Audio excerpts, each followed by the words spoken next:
Good morning and welcome to the Eclectic Radical.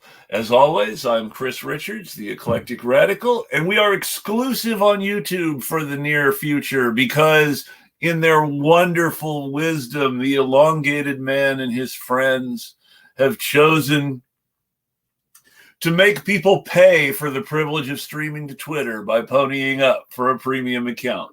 So until I decide whether to pay for the little blue check, or to figure out what I need to do to get set up on another platform, it's just YouTube for the foreseeable future. But we do have great guests still, and Youri Smouter is joining me today, the host of 1+1. And Youri, how are things going with you? Doing very good. And first off, it's an honor to be back on your show. I love your program. And what I like about your program the most is it's a criminally underrated program. It's a criminally overlooked program. You're ruffling the right feather. So that's so that probably plays a reason why. But like I said, like it's a real honor to be on your program, especially because I've been sick for the past 4 days with a bronchitis. It's starting to go down, but if I'm a little woozy and I have to leave at some point, a warning to Let you. me know. Definitely. Let me know. I totally understand. I have a tendency to keep talking for as long as the conversation is good, and that can be both good and bad sometimes. It's funny that you mentioned that. I sometimes even apologize to my guests when I ask them a bunch of questions and then kind of like have to throw in like a follow-up question within the question. And then I think it was my comrade Fiona Edwards who's saying, well, I'll try to answer all of those. And then I had to like cut her, like saying, apologies, I tend to have an avalanche of questions. So it's all good. I totally get it. That's probably why I go with a conversational format rather than a formal interview format, because that way I can just go with what comes up based on what other people say instead of risking burying them under too many questions too quickly. Exactly. In fact, since I am feeling a bit under the weather, just to make sure that the whole interview goes smoothly, just want to show your audience Jane's Addiction. I got to go to their concert That's great. 2 weeks ago, and look, I love the band, but it's way too damn hot to be wearing it. So I'm gonna. I do have to say, not because I'm wishing anyone ill, but because I have been paying attention to COVID-conscious friends and because the math adds up. If you went to a conference 2 weeks ago and you're getting over bronchitis now, you may have had another round of COVID.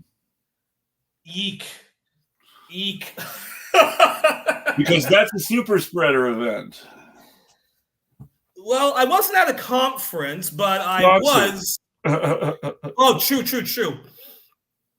And I wasn't very densely. I'm not trying to judge anybody when I say that. I'm just pointing out you go to a concert, you get sick. It happens to be in the same region of the body that many people experience COVID symptoms. This is the thing to remember nowadays is that the musicians, when they cancel, they usually say it's for unspecified health reasons. And a lot of the unspecified health reasons for musicians canceling are unspecified because the new contracts don't allow people to mention COVID or long COVID in their cancellations. So if they cancel because of COVID, the health reasons are unspecified, as opposed to they cancel for something more easily explained.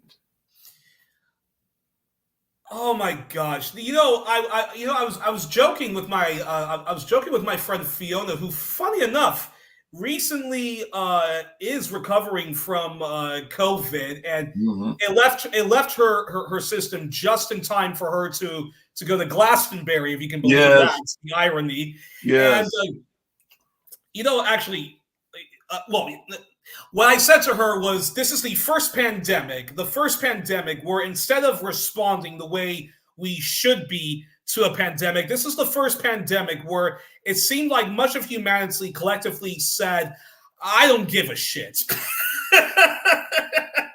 They were encouraged not to give a shit. The only show that I've ever done pre-recorded, I did it to YouTube first, and then I put it on YouTube and my StreamYard and Twitter as a video. It was one of the few shows I haven't live streamed. Is an interview with Walker Bragman, a journalist here in the U.S. who's done a lot of work on COVID denial, particularly during the period where a lot of left-leaning but really libertarian voices were showing their truly libertarian colors in their embrace of medical freedom, to at one point where even the Communist Party of Canada was saying they had severe concerns about vaccine passports. Yeah. And now I can understand the economic concerns about vaccine passports as far as wanting to make sure that the burden of mitigation does not fall unfairly on essential workers and the poor and marginalized. I totally get that. But opposition to proof of vaccination during a period when we thought vaccination was one of the few ways we were going to be able to get out of the pandemic seemed like a strange move. Actually, let that be let's actually talk about that. I'm actually in the mood to talk about the pandemic. I think enough. Well, the pandemic's on my mind because one of our presidential candidates has COVID and isn't masking while on the campaign trail with COVID. Well, let's definitely talk about the pandemic, because, like I said, this is going to go down in history, unless climate change plus nuclear annihilation already wipes us out within 10 years or something like that, or 8 years, depending how volatile Pumpkinhead's going to be if he gets elected. But this is the first pandemic. Again, pandemic. Pandemic.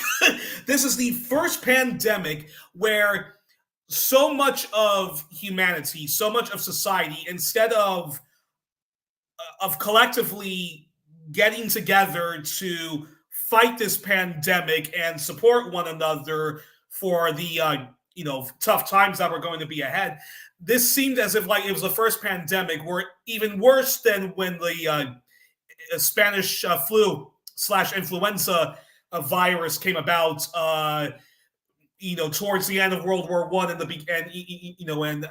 post World War I, where there was just such an immature response to this pandemic. There was it's just like the flu, so why are you guys getting so bent out of shape?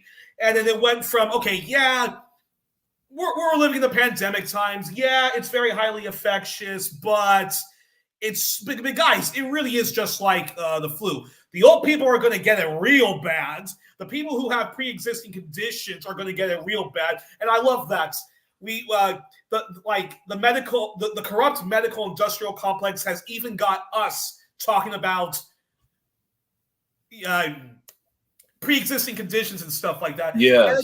And you had people who literally were afraid to talk about the pandemic because they were afraid that their friends were going to give them an earful, because other people were just saying, like, dude, there's not even a flu going on. This is all fake. This is all a scam. And there are still people calling people who are pointing out that the pandemic is still going on mentally ill. There's a big drama that seems just a little bit contrived by the sorts of people who want to make masks illegal in my country. Yeah. Where someone who has always been a minimizer and denier of the pandemic, to the point where they once made the mistake of saying out loud that they believed they gave their husband with cancer COVID not long before their husband died. Oh wow. It's one of those sorts of things where, why would you tell somebody you gave your husband with cancer COVID before he died? Why would you willingly put that out there in the public in the first place? I mean, if I like to believe that I'm doing my best to mitigate, to prevent doing that, giving COVID to my wife, but if that happened, I don't know that I would feel like that should be the first thing I should advertise to society. Well, that leads to this question, which is okay. Forget the COVID denialists. Forget the people who forget the people who from the outset said that this was a scam. This is just to be fair.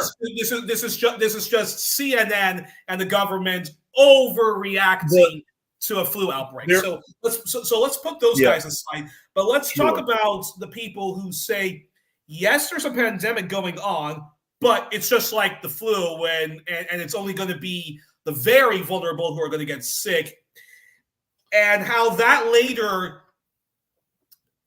morphed itself into anti-vax extremism, where we're yeah. So you have your thoughts on that before, but yeah. So your thoughts on that. I have so many thoughts on that, but to keep it simple, there is a strain of medical science denialism called German New Medicine. German New Medicine was thought up by a chiropractor who had been a Nazi during World War II and who wanted to revive certain conspiracy theories without labeling himself as some sort of right-wing crank and violating various Nazi laws in Germany. So he came up with German New Medicine, which is the idea that medical science is a conspiracy to make people sick so that doctors can profit, and that what we should actually be doing is all these things instead, which basically breaks down to a very new agey cult of health in the sort that Himmler and the upper echelons of the SS and the Nazi government were encouraging during the 1930s, when you saw these elaborate movies of blonde-haired teenagers working out and doing exercises. And, the Nazis banned diphtheria vaccines at a time when diphtheria vaccines were saving lives on an unprecedented level in the wake of World War I, which had seen major outbreaks of diphtheria. Interesting. The diphtheria vaccine was like one of the miracles of the 1920s, and it was attacked by anti-vaxxers all over the world. Every vaccine has been attacked by anti-vaxxers. And the reason is because there is this belief among the cult of health, people who worship the physical body as an avatar of the divine. I don't know a better way to put it, but people worship the human physical body because it is made in God's image as they see it, and therefore health is a gift from God. And this is where you will get sometimes, and to a degree, I do agree with this. The whole, I know smoking is bad for me, but it's my choice in the end of the day.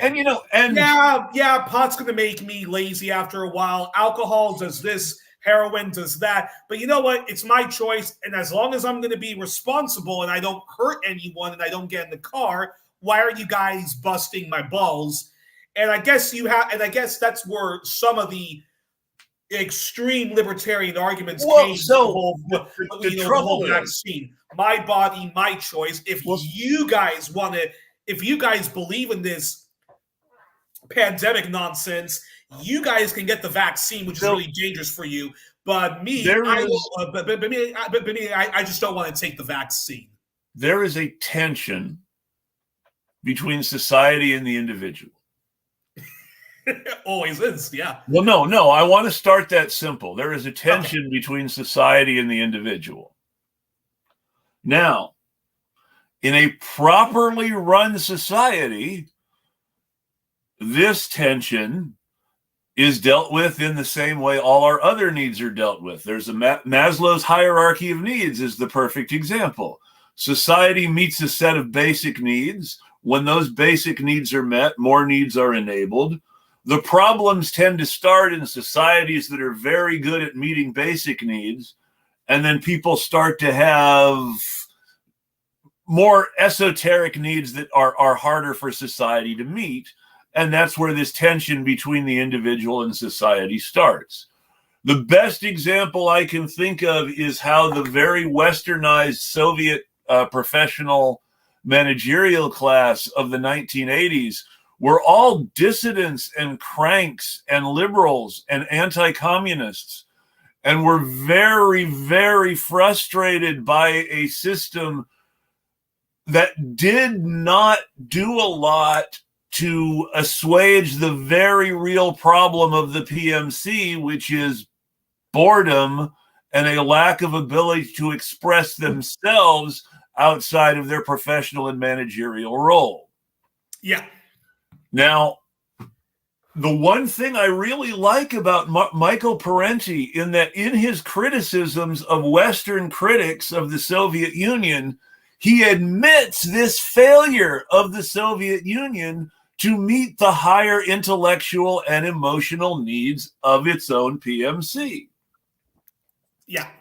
Now, we are very good at meeting the intellectual and emotional needs of the PMC. We are not terribly good at meeting everybody's basic needs here. However, we have a lot of ideas about individualism because America is such a libertarian society. And I was actually literally thinking about this, bringing this up today. So I'm glad you asked this question this way. A lot of America's ideas about individual versus the society are really fairly libertarian if you break them down. Very much so, yeah. And if you remember what Thatcher said, that there is no society, you have to remember that ultimately this sort of libertarianism in its most extreme expression says there is no society. The only thing that has value is individuals. Therefore, the individuals with the most capital in that society, whatever that capital might be, economic, bureaucratic, social, religious, it almost doesn't matter what language we're talking about. We can be universalist here up to a point. Everyone in that society with any sort of established power is going to matter more than any of the other individuals in that society because they have the most individual ability to make themselves heard and felt. Yeah, the godmother of libertarianism is Ayn Rand. I'm going to be grossly oversimplifying her thesis, but her thesis is basically altruism is bad. It's a precursor to Gordon Gekko when he says greed is good, which is why I love to use that argument of I believe it was the late Ed Herman, the whole banality of evil. I prefer normalizing the unthinkable, because on its face, when you really think of when you think, and going back to COVID denialism and the anti-vax extremism, when you really break down, wait a minute, so okay, that you don't want to take the vaccine because you don't trust it, you've heard from such and such a medical person that it's not safe. Okay, I can sort of understand that, but you're going to go out into the world and like what and there are people who you claim COVID's only going to take out the very vulnerable. Well, don't you feel a little bad for somebody with a very weak immune system, or somebody with chronic health issues, somebody who's disabled, the elderly, So number one, the part of this German new medicine thing includes a mythologizing of vaccines to but make them both better and worse than they are at the same time. So myth number one about vaccines: vaccines confer immunity. No. Vaccines increase your body's ability to create the right antibodies to respond to infection. Now, your body's immunity is strengthened by the vaccine, and this is a natural physical chemical response. It's the same response you would have if you got sick. The point of the vaccine is to induce this natural response without having to get sick, because getting sick, even with just the flu, can kill and disable people. I want to talk a little bit about the just the flu argument, because please do. COVID is just like the flu is true in a lot of ways, but not in the ways the minimizers mean it. So, number one, the flu can be greatly mitigated by getting this year's flu vaccine. How many people do? Probably not a lot, because people feel that their immune system is very strong. There is the majority of people, for a variety of reasons, a lot of which are based on myths, like the flu vaccine can give you the flu, which starts a lot of COVID vaccine myths, by the way. The flu vaccine can give you the flu starts a lot of COVID vaccine myths. But so there you got number one. Number one is we have vaccines that people don't use. And at this point in time, not so much when it was still fewer strains, and this is something that anti-vaxxers and anti-maskers are very much to blame for. But there was a time when if everybody vaccinated every year for the flu, for that year's strain, or rather for the previous year's strain, I should say, and wore a mask during flu season, we could eradicate the flu. No country chooses to eradicate the flu, but it could be done. The reason I say it could be done is because during the first year of COVID, when people around the world were actually masking or even quarantining, the most common strain of influenza in the world, the one that made more people sick every year, that killed more people every year than all the others, became extinct. If people did that if people acted every flu season the way they acted during that first year of COVID, we could eradicate the flu. It wouldn't even be as hard as eradicating COVID has turned out to be. It's just a matter of making the right choices, but we don't make them. Here's an interesting follow-up question then. Now, well, actually, to answer something I forgot, another just like the flu. Did the Spanish flu pandemic end, or did people just normalize getting the flu? From the research I've done, and that's reading stuff from History channels and stuff that Okay, so the very minimal research I've done about the Spanish flu, which is watching lots of documentaries and reading about it on the History Channel and so forth like that. From what I've understood, is unfortunately they didn't have a vaccine They or didn't. really Flu anything. vaccines came much later. So what And happened was, attempts to quarantine but what in the finally, U.S. were hit and miss. yeah, but what finally contained and somewhat eradicated the Spanish flu pandemic, certainly in more developed countries, was the following: social distancing, lockdowns, isolation, and a very strict do not spit. Yeah, no spitting on the sidewalk starts in St. Louis during the Spanish flu lockdowns. And although hospital masks, you can make the argument that hospital masks weren't very effective the way hospital masks are now, but many people wore a lot of hospital masks. Yes, Wore hospital masks, and so what happened was, well, countless people died. Obviously, yes. I think more people died from the 4 years of that pandemic than the entirety of World War One and all of the baggage that came from World War One. But I also think the reason why, the anti-maskers, the anti-lockdown folks, and there were folks that engaged in that kind of behavior back then.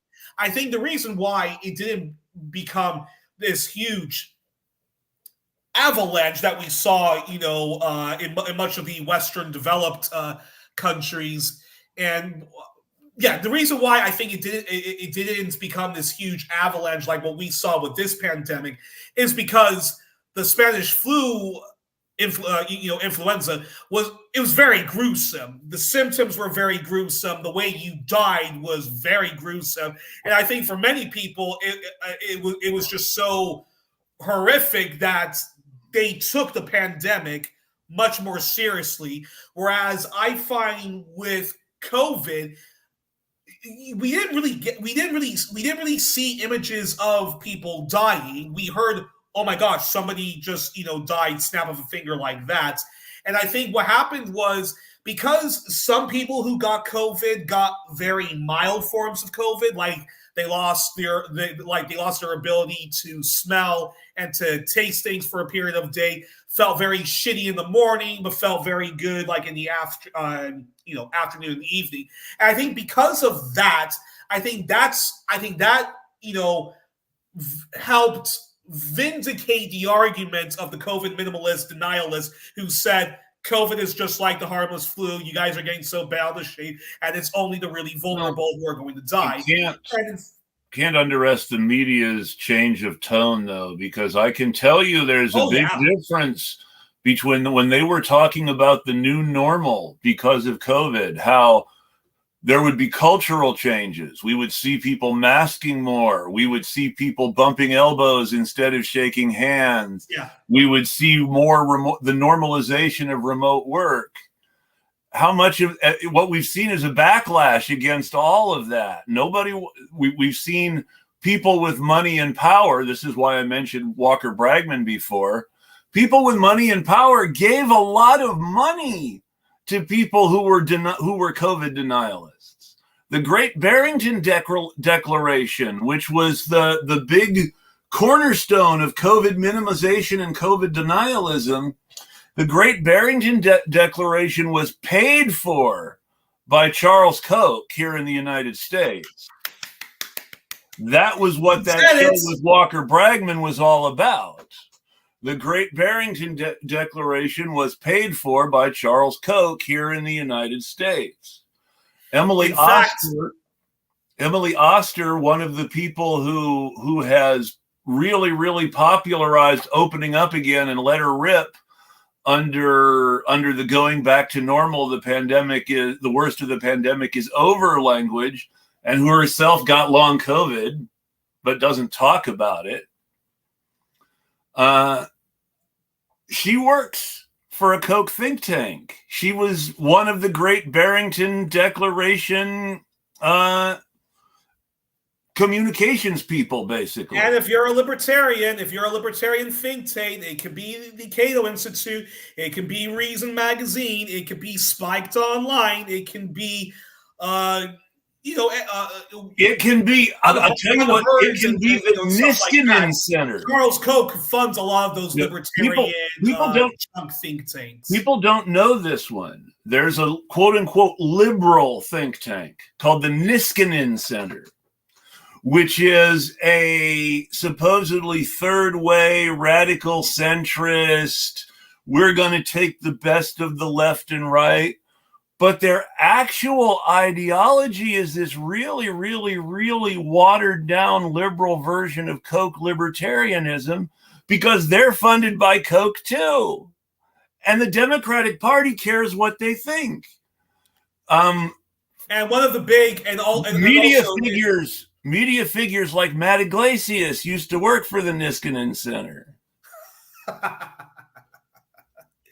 And in Britson, because I live right next door to Britson, literally just across the pond. The Reform Party. So the Brexit Party, after Brexit was accomplished and Boris Johnson, won against Jeremy Corbyn and supposedly finally got Brexit done.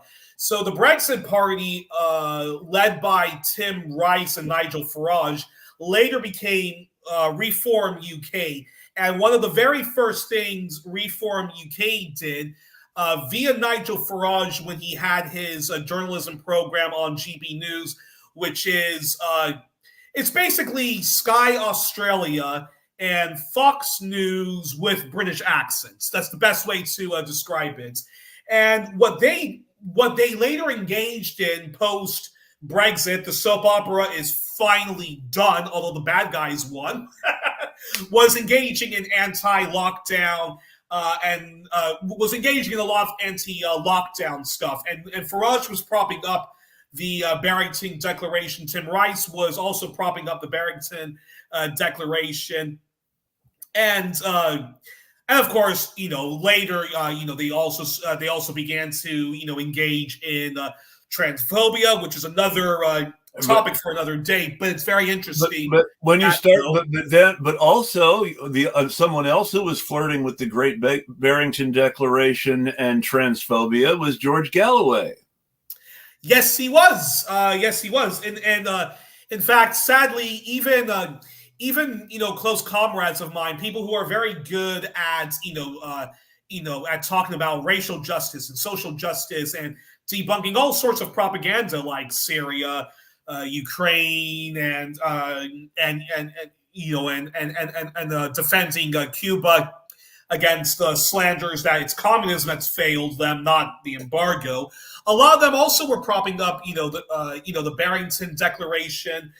But then you also saw a lot of people, and this time I am going to name names. You also had lots of people like Max Blumenthal and his team at the Gray Zone. Yes. Some of the people from RT before they were officially shut down with Russia's invasion of Ukraine. But basically, a lot of those guys were propping up. They basically were engaged in anti-vax extremism. Max Blumenthal was blatantly propping up RFK Jr. until RFK Jr. outed himself as a Zionist. Exactly, and I know other people who are also like that. And then you also had very great websites who in a good way are not afraid to prop up conspiracy theories like the JFK assassination. The COVID lab leak theory is very popular among people like Max Blumenthal again. Yeah, and the outlet I was about to mention was a Canadian one called globalresearch.ca. And they went down the COVID minimalism, denialism, rabbit hole, anti-vax extremism, and it was quite shocking to see. And then you had other publications. Again, I call them left-leaning because they'll say they're for single-payer healthcare and they'll defend countries like Venezuela against American imperialism. But a lot of them went they went full like idiot libertarianism, and that was the Last American Vagabonds. Apologies to Glory Jones and her team at Slow News Day. So another journalist I really admire. Great muckraker Whitney Webb. Although she would never say flat out that you guys are a bunch of nutcases putting on hospital masks and forcing people to take this vaccine is the most sickening, you name it, what you name expletive. So Whitney wouldn't present herself like that. She would present it in a much more rational manner. But the fact of the matter is boosting a lot of people who were saying that. I noticed that, even if she wasn't saying it herself. Exactly. And the problem and I think the problem with that is, well, look, I mean, like the people she was giving interviews with, the people she was talking to when it came to this pandemic were people whose initial thesis was plandemic, scamdemic, guys, you're getting bent out of shape. This is and for me, the reason why I have a hard time not lumping in COVID minimalists with COVID denialists is because COVID minimalists spend most of their times at anti-vax protests and being all buddies with COVID denialists. The only difference between minimalism and denialism is that minimalism rests on the idea that the vaccine took care of everything and it's all over now and only people who are unvaccinated are getting sick. Now, this minimalism position from liberals is essentially the same as the denial position of right-wingers. And on top of that, it is hypocritical because the people minimizing now are the people who were insulting the right-wingers over many of the same issues when the media was making COVID a big deal. And so you have this total discrediting of the Democratic Party that always feeds into somebody's stupid lizard brain saying, this means that Republican guy must have had a point about something. And nobody ever thinks this means that communist who was telling me all this stuff that I laughed at and dismissed, he's onto something. No. That Republican must have been onto something. And this is where I mean, I don't like Donald Trump, but this is probably where I find this was him at his most grotesque and his most unforgivable. So when the pandemic, so when people realized that the pandemic wasn't just this over-the-top CNN breaking news, can you guys shut the beep up already? When people realized that COVID, okay, it's real, we're in a pandemic, and we need to respond by social distancing, having lockdowns and stuff like that. And I'll get into what the left, and I'll get into what should have been the response to the pandemic after I make this point. But when Donald Trump, listened to the scientists, listened to, Fauci and so forth, and encouraged the American public to stay home, social distancing, wear hospital masks and so forth, what later happened was, because of the grotesque immaturity of people who simply wanted to go out to restaurants that they don't go out to the cinemas that they don't go out to travel to places they weren't even planning on traveling to.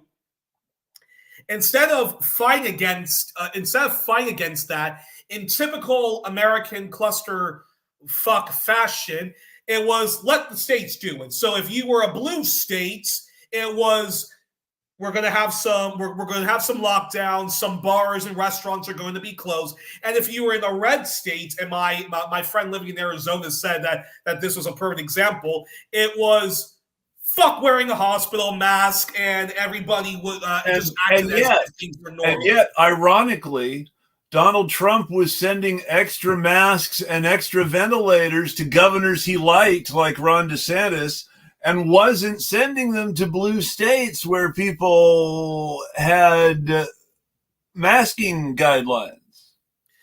And what Donald Trump should have done, since Donald Trump has a very loyal cult following. When he tells them to jump, they'll jump. When he tells them to sit down, they'll sit down. It's what he should have done was he should have gone to all of those far right governors, mayors, and so forth, and said, "Okay, guys, look, this is a very serious situation. We have to go under lockdowns, but listen, this is what we're going to do. Instead, this is what we're going to do. We're going to bail out the people. So we're not going to shut down people's businesses and allow them to go bankrupt and go under.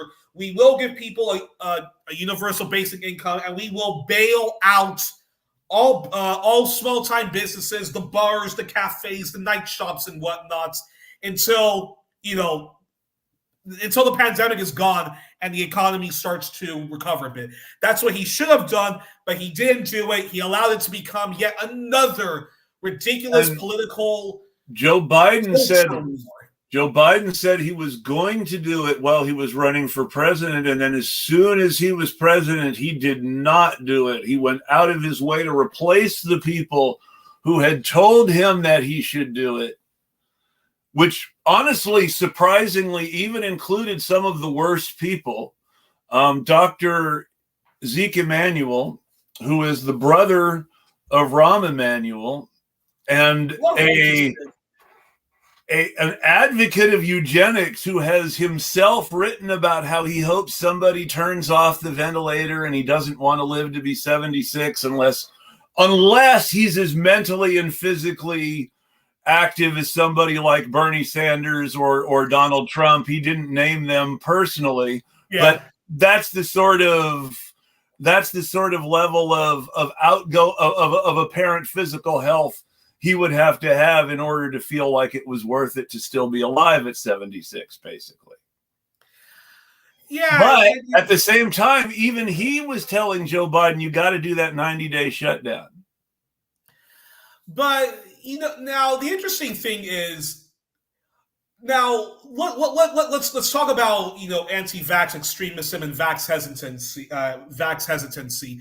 Would you concede to our COVID minimalist denialist friends on the left in the anti-imperialist circles that there was a half-truth to what they were saying, that the vaccines were not 100% safe, that Big Pharma was weaponizing COVID, that the ruling class themselves were weaponizing COVID to push through more reactionary policies, the typical, shock doctrine.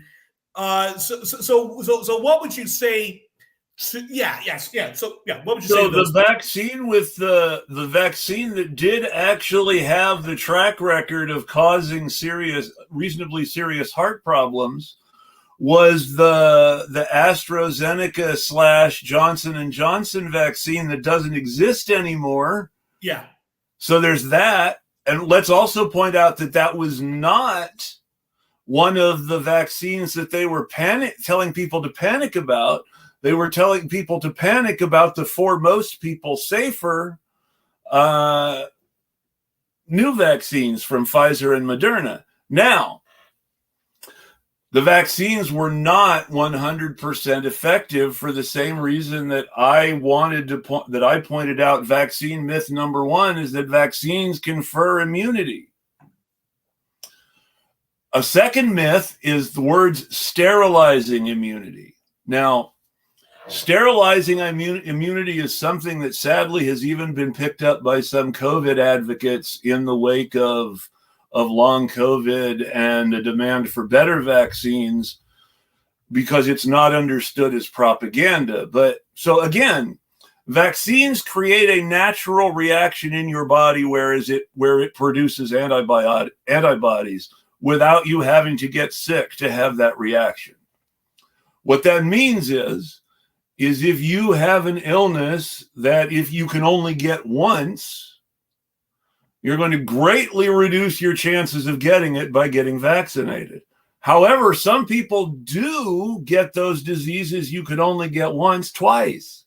When they do, the second one is usually a more mild case, but it still happens. Also, diseases change.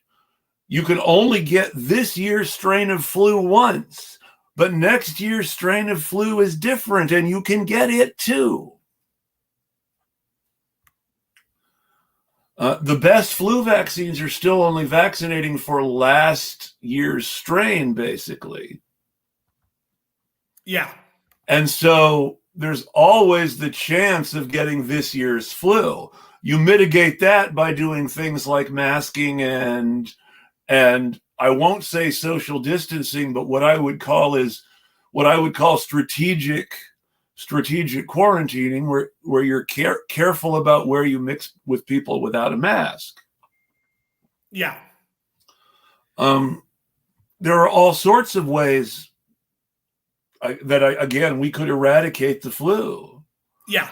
We could have eradicated COVID that way if Joe Biden had kept to his 90-day shutdown, if he had really supported people through it, if he had made sure everybody had access to vaccination, not just requiring vaccination, but made sure that it would always be free and easy to get.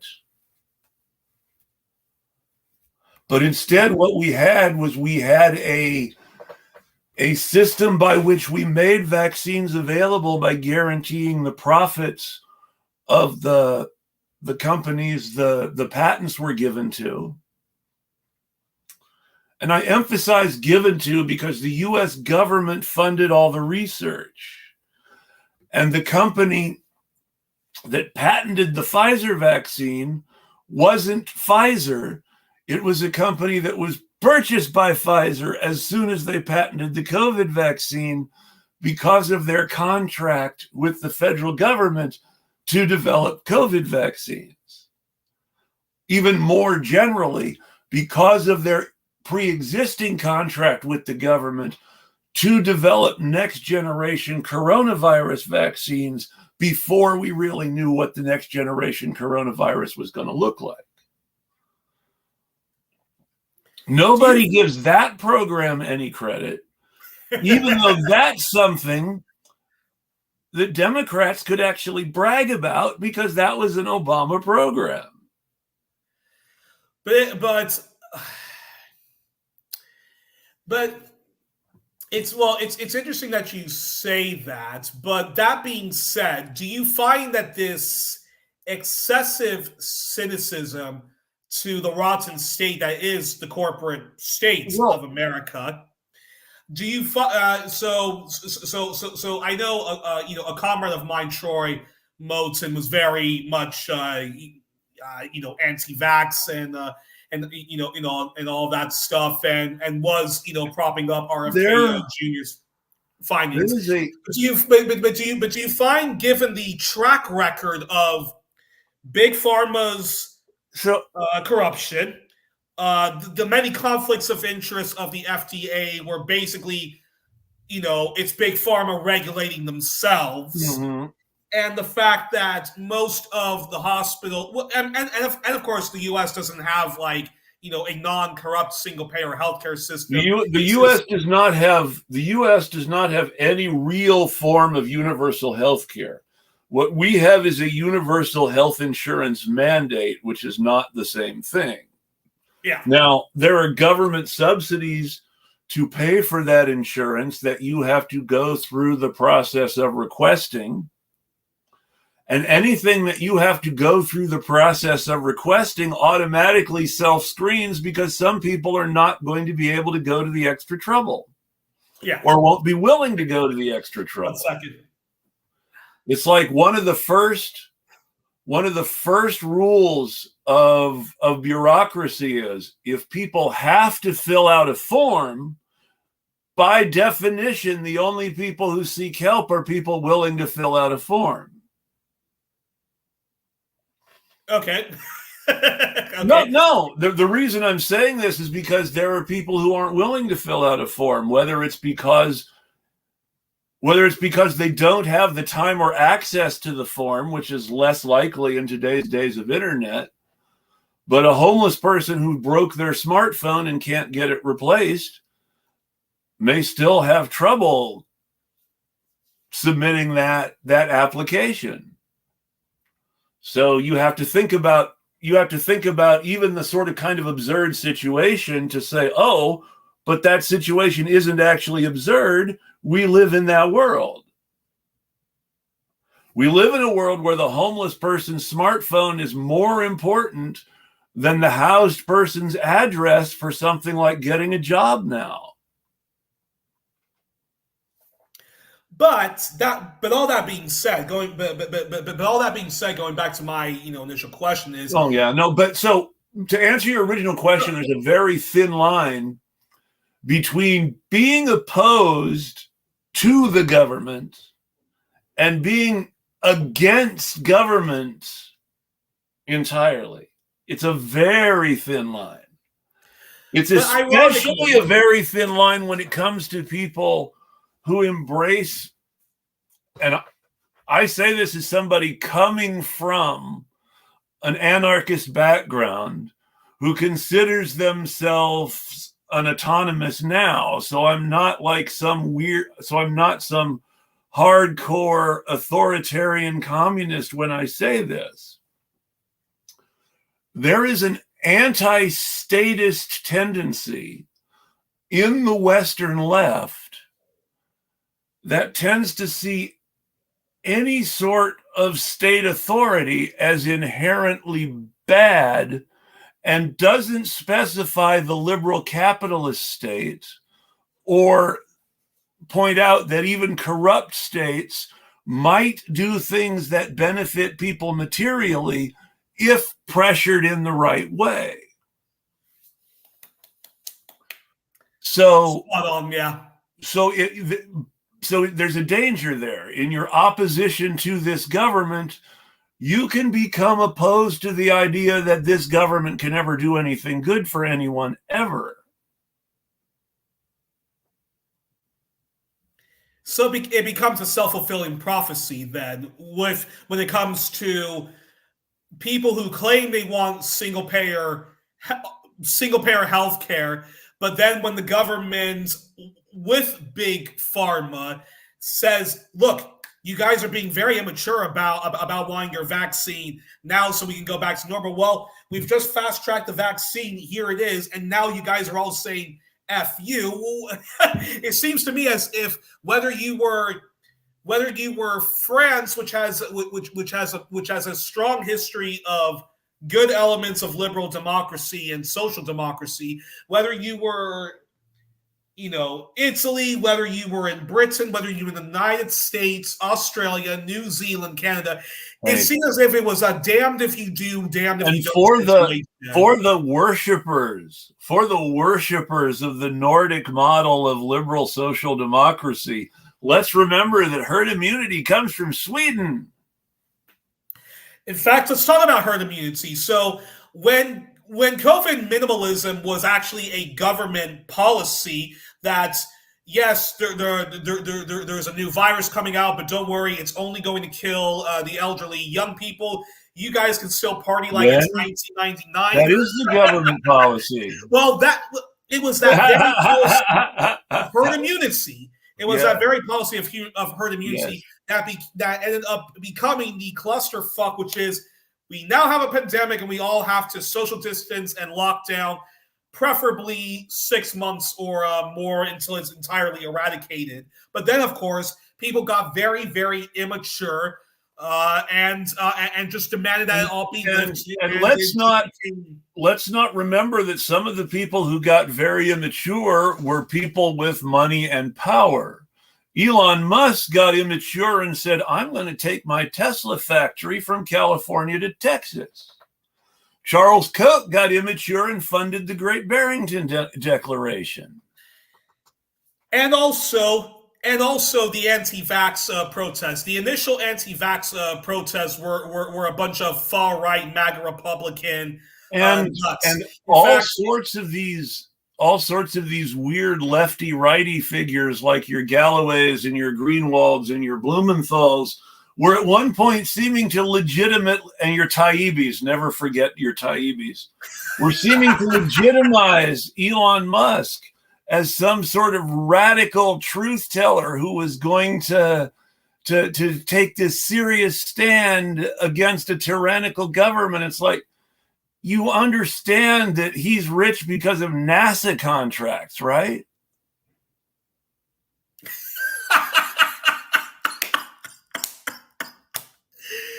oh my gosh, yeah, and I think, I think, for me, it was so. Oh my gosh, it was just unbelievable. Like, the immaturity. Now, like Democracy Now, for example, like I don't agree with much of their editorial policies these days, but they are one of those outlets that's okay. Anyways, let me just get to the point I was making. I tend to do this all the time. Anyways, Democracy Now did a very good report that showed that all of these anti-vax protests that we're seeing, particularly in the United States and Australia and similar countries within the Five Eyes Alliance, were all funded by Koch brothers and their other kindred spirits. And the same outfits that were channeling the money to all these anti-vax protests were the same money channeling money to political campaigns like Donald Trump in the US, Nigel Farage and Brexit in the UK. The disturbing Ivy Leaguer who thinks he's a cowboy in Canada, Pierre Polivet or whatever his name is. Oh my gosh, yeah, the loudmouth douchebag. Yeah, Pierre Polivet. I mean, we have those people here in the United States. We have the two most famous are a Democrat everyone knows, Bill Clinton, and a Republican that people who watch cable news know, John Kennedy, who were both Rhodes Scholars who went to fucking Oxford and who speak perfect received pronunciation privately behind closed doors with other successful people, but who speak like the most backwoods yokels every time there's a TV camera around. In fact, like one of the 4 or 5 things that I still agree with Joe Scarborough about is the need to talk like a backwoods yokel when you went to Oxford in order to pretend that you're not one of the liberal elites. But this goes into a very important question, which is what should have been the response of COVID.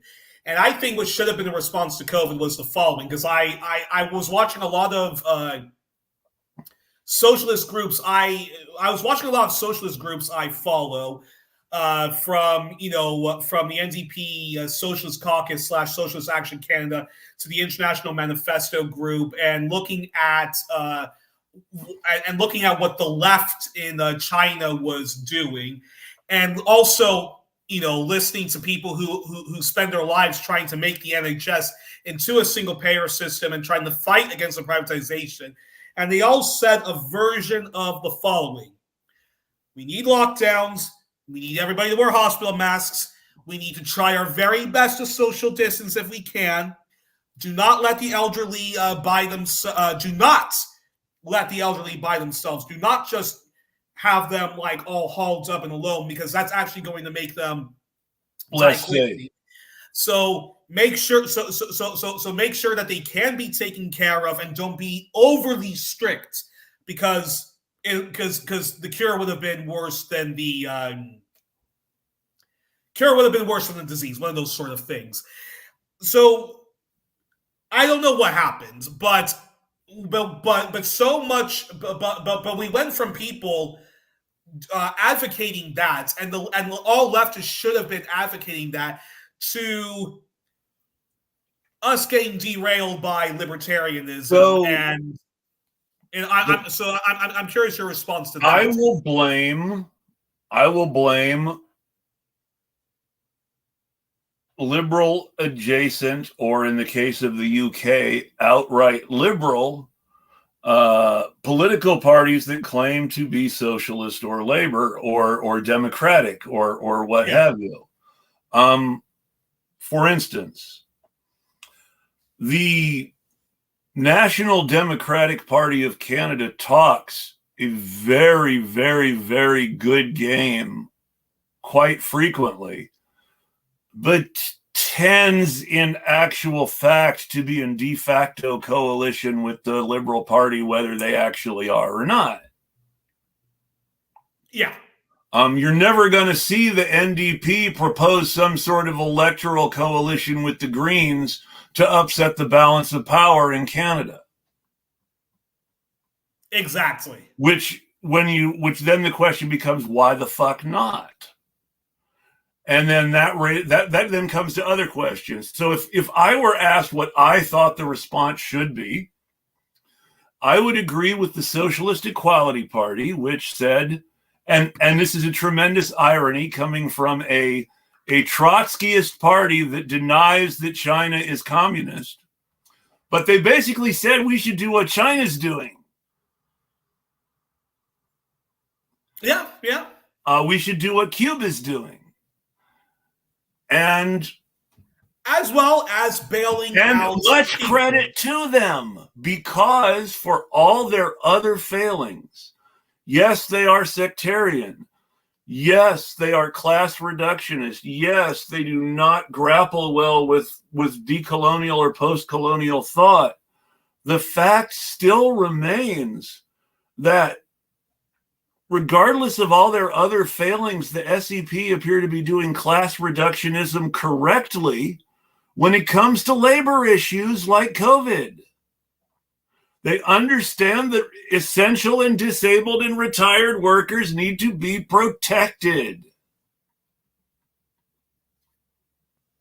Yeah, no, and ultimately that ends up being an identity politics position, because marginalized workers, disabled workers, retired workers are the members of the working class at the most risk.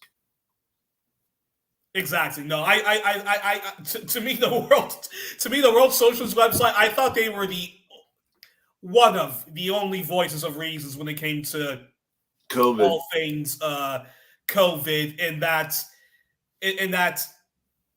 advocating for a people's bailout, advocating for the most robust, endless cash money and even their kind of silly, well, the Israeli and Palestinian workers should lead together to overthrow the Israeli and Palestinian capitalists. Even that, for all its silly soundingness, it ultimately boils down to we need one secular state, one secular democratic state for everybody. So it's not really as wacky as it sounds. Which leads to, I think, our second to last thing on COVID. Yes. Before we switch something else, which is now for me, I realize, for me in the beginning when the pandemic broke out, I'll be honest, and in fact, it's even embarrassing to even watch some of my programs when I ask questions about the pandemic, because I was getting lots of bizarre mixed messaging from an outlet like the World Socialist website, and then reading Last American Vagabond, globalresearch.ca, Slow News Day, stuff from the Jimmy Dore show, in that the vaccine is completely dangerous. This is the worst thing you can consume after crystal meth and fentanyl. But the moment I started to read about like the Spanish flu pandemic and the immature response some people back then had, that's when I realized, okay, now I understand what a pandemic is. Now I understand why we do have to social distance and so forth. And for me, where I realized that even the supposedly COVID minimalist who are trying to warn people that, guys, if we keep giving the government so much power, it's going to be more shock doctrine, it's going to be more austerity, and it's going to be tyranny. I stopped following every single one of those people when they supported the Freedom Convoy in Canada. Yes, I had fights with friends who chose to support the Freedom Convoy in Canada.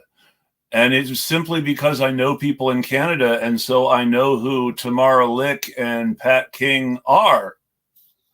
And because I know who Tamara Lick and Pat King are, and by the way, actually, wait. Let me interrupt for a bit. When I was applying Tamara Lynch, I thought Chris was talking about Tamara Lynch, who's a very great peace activist. No, Tamara Lynch. Tamara Lynch. The leader of the Freedom Convoy. One of the two. The other is a man named Pat King. Tamara Lick and Pat King are white supremacists. Pat King is literally the stereotype of the 1920s Nazi strikebreaker who organized for right-wing politics one day and hired himself out to corporations to beat up striking unionists the next day. That's what he does. He hires, quote unquote, protesters out to corporations to bust unions. Exactly. This is one of the two men the two people, I'm sorry, I should not misgender Tamara Lick, one of the two people who organized the Freedom Convoy. Now, it's not a question, as Max Blumenthal tried to pull this crap, which, if anybody should know better, it's Max Blumenthal. They showed a few people with Nazi flags to try to paint the whole Freedom Convoy as somehow being Nazi. No, the organizers are two of the foremost leaders of Canadian Nazism. It's like if David Duke organized something in America, you would know that something was up and you would not try to bullshit it. That's how it was. This was this sort of thing for Canadians. Exactly. And what Americans have to understand, and what Americans also have to understand when you're covering Canadian topics, it's bizarre that some of these folks don't want to come on my program because I cover too much Canadian topics. But if they had watched my program, they would, or if they just do elementary research into Canadian topics, they would know the following.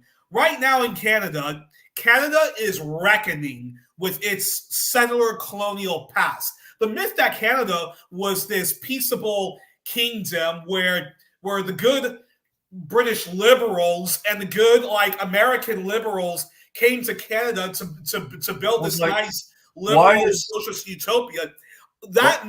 All of that is fading before its very eyes.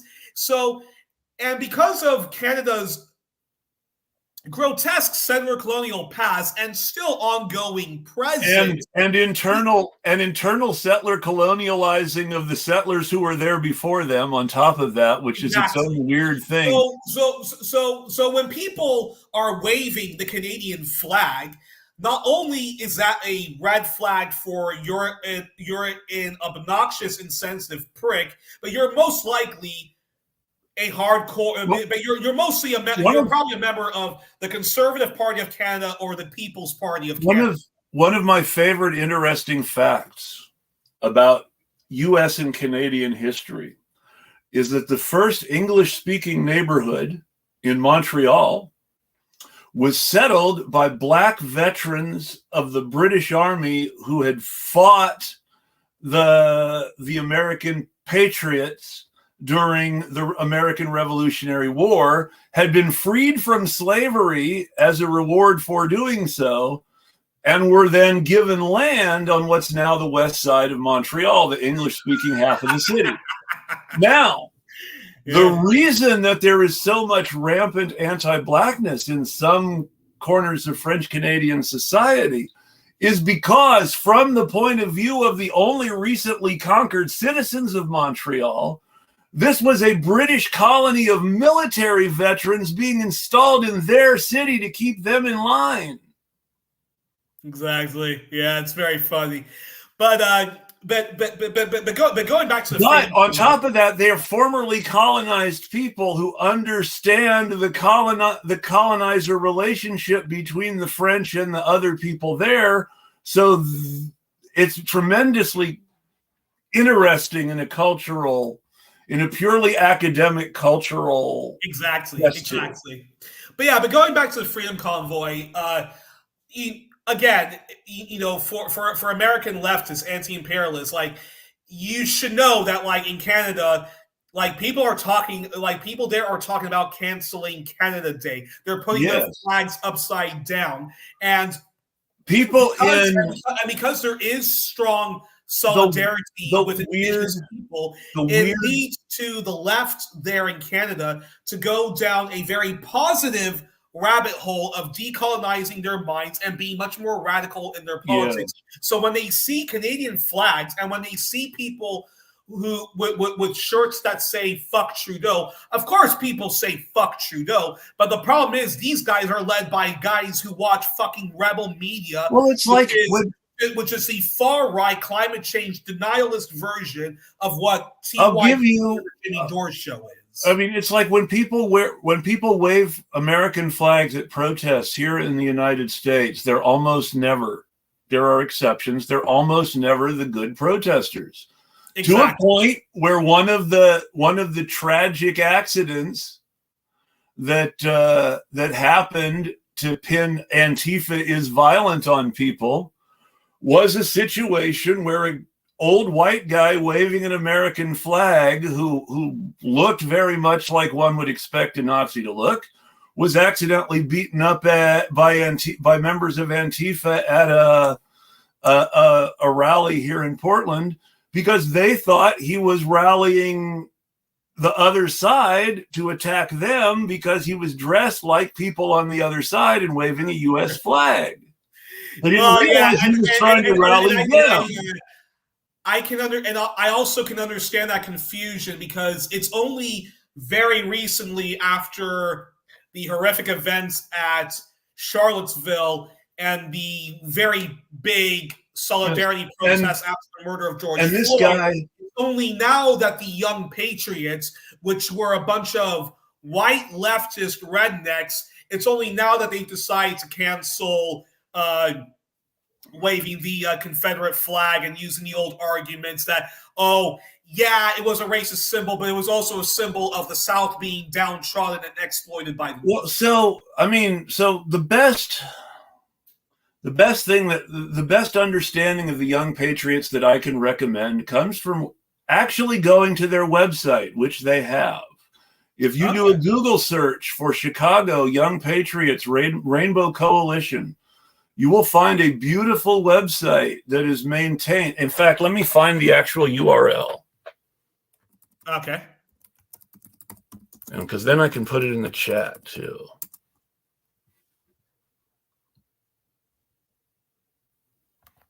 There it is, ypc.org, yporc.org. Beautiful website, lots of great work, lots of good links, great history. Let me This website, which I'm putting in the chat for everybody now.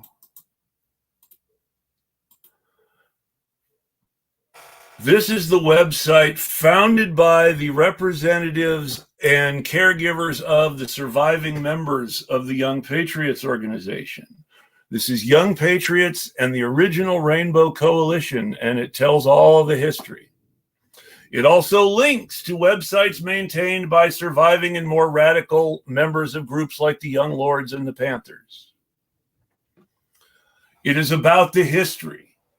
It is about who people were, how they were radicalized, what they did, what they were fighting for in their own words.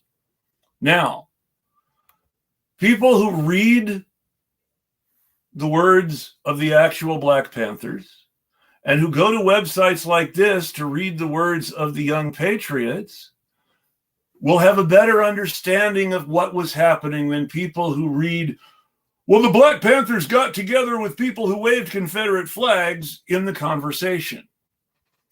Because this is the tension between... Yes. Yeah. I know what you mean. Because the whole... So, and this is a good transition from what you were saying to COVID into another subject entirely. While it's not what it sounds like, it is not a radical union for sex workers who specialize in selling in selling their services as professional BDSM submissives. Have you ever heard the term bottom unity? For the term bodily autonomy, yeah.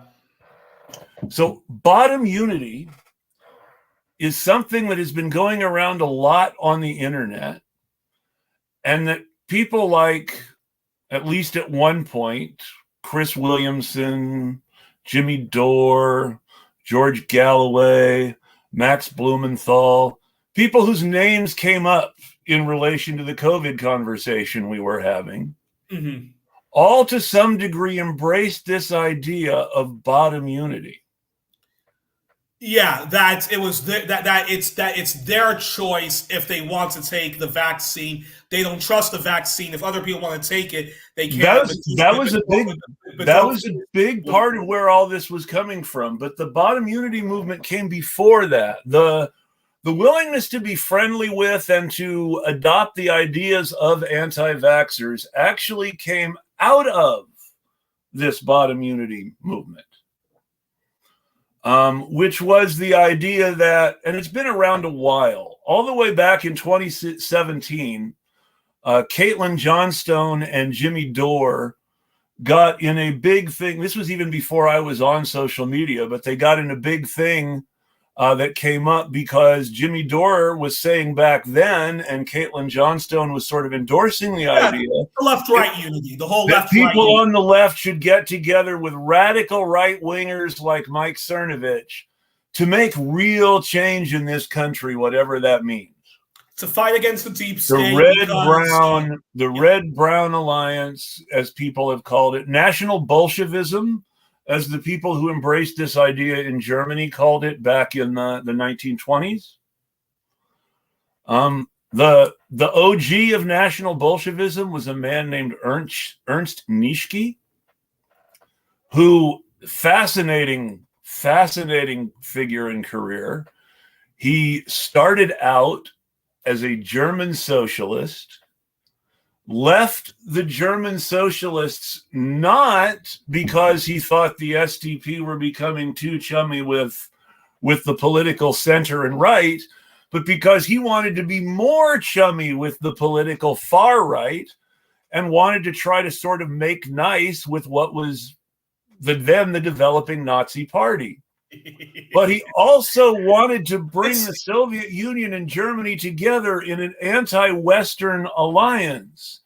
So you've got this guy who somehow thinks Hitler and Stalin should be allies, and who both Hitler and Stalin would dismiss as a joke after meeting with him privately, and who would end up, after the Nazis actually took power, becoming anti-fascist in the end when he realized how bad they were, and then got locked up and put in a concentration camp for being a socialist, then got liberated by the Soviet Union and ended up a politician in East Germany, and then fled East Germany for the West during the political crackdown and the last big exodus before the Berlin blockade, and ended up then retiring in West Germany and becoming an anti-communist and a liberal.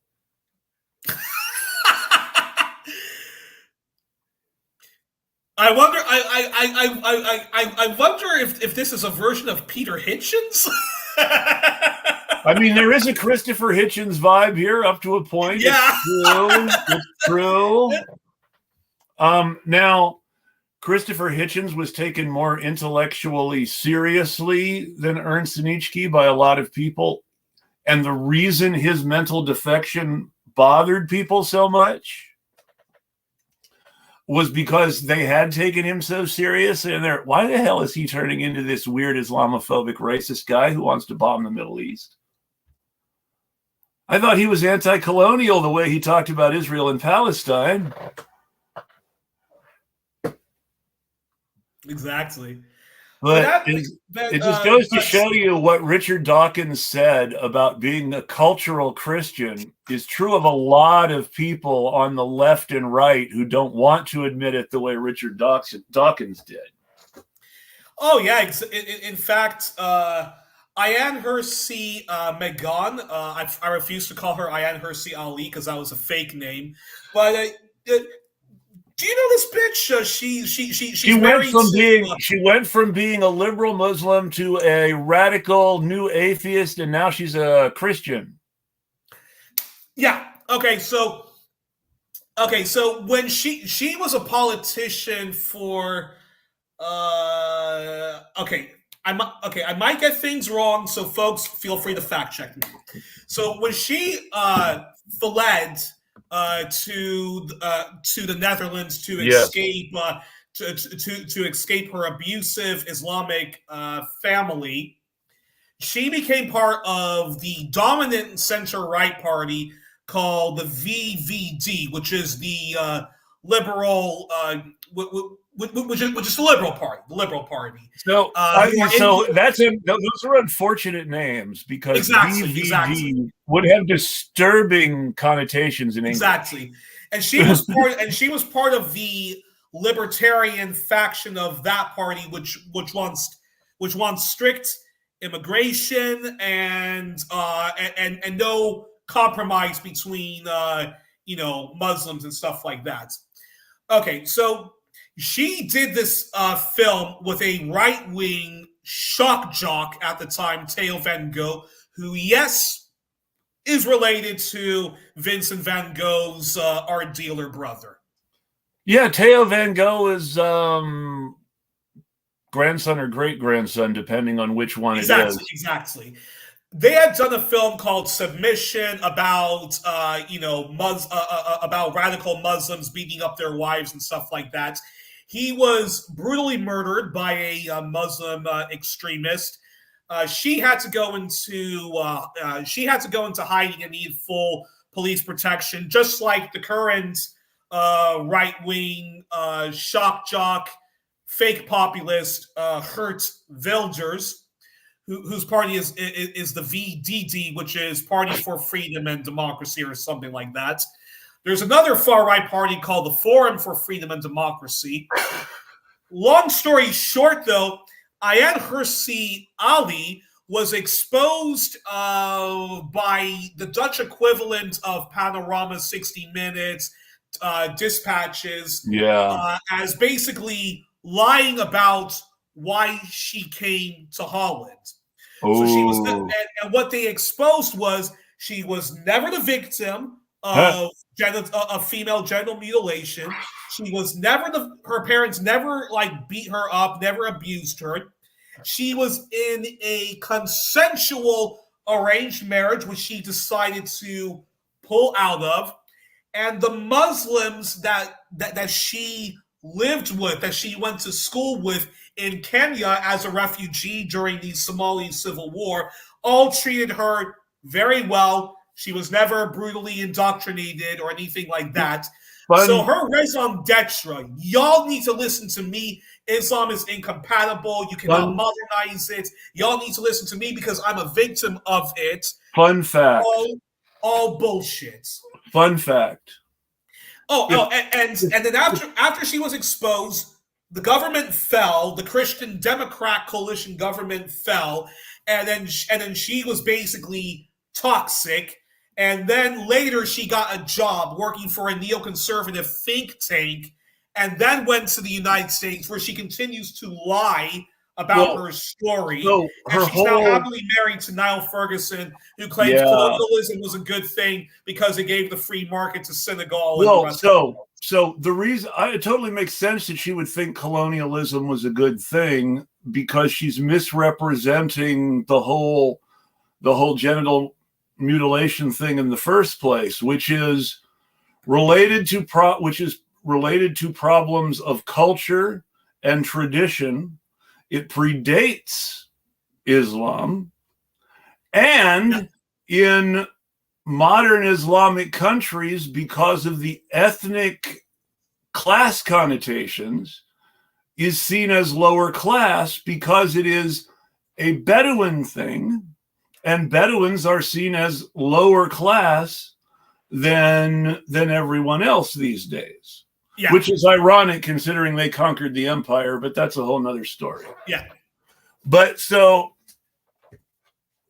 what you have is a parochial custom by ultra right-wing cultural traditionalists in a specific ethno-national group who have chosen to retain this cultural aspect through paganism into Islam because of the purpose it serves in their society as a form of patriarchal control over women. It's too important to change regardless of the religion. Yeah. But now she's a when people represent it as being Islamic, it's a deep irony because the actual Islamic governments have been trying to stamp it out as something only quote unquote barbarians, to use the loaded cultural phrase, ever do, giving a racial, and in our society it would like saying to people, don't be like those black kids. Yes. In fact, it's quite that's a topic. Let's save that topic for another day because there's so much we can unpack there. But the last thing I wanted to talk about when it comes to COVID, I think we've done a great job covering all of it. But one last thing we have to talk about is China. Now, do you think the Chinese response to COVID was the right response? Do you think there's any half-truths that the Chinese slept at the wheel and only told people far too late in the game about the pandemic? And do you think that in terms of what should have been the global response to the pandemic, the U.S. and the West has to start allowing more Chinese medicines, vaccines, lift all of the sanctions on places like Cuba, and allow Cuba's vaccine to enter the market in order to get some people who were the story, not hesitant about anything that comes from big pharma. The conspiracy hypothesis, which I think has a good chance of being true, about why access to Cuba from America was closed off again, don't you? Because the Chinese are apparently doing something shady. No. The conspiracy hypothesis about why access to Cuba was closed off is Big Pharma got Trump and then Biden to keep Americans out of Cuba because they didn't want them getting their cancer treated. Now, this story has never been covered quite the way it should be because it hasn't been honestly faced in Western media.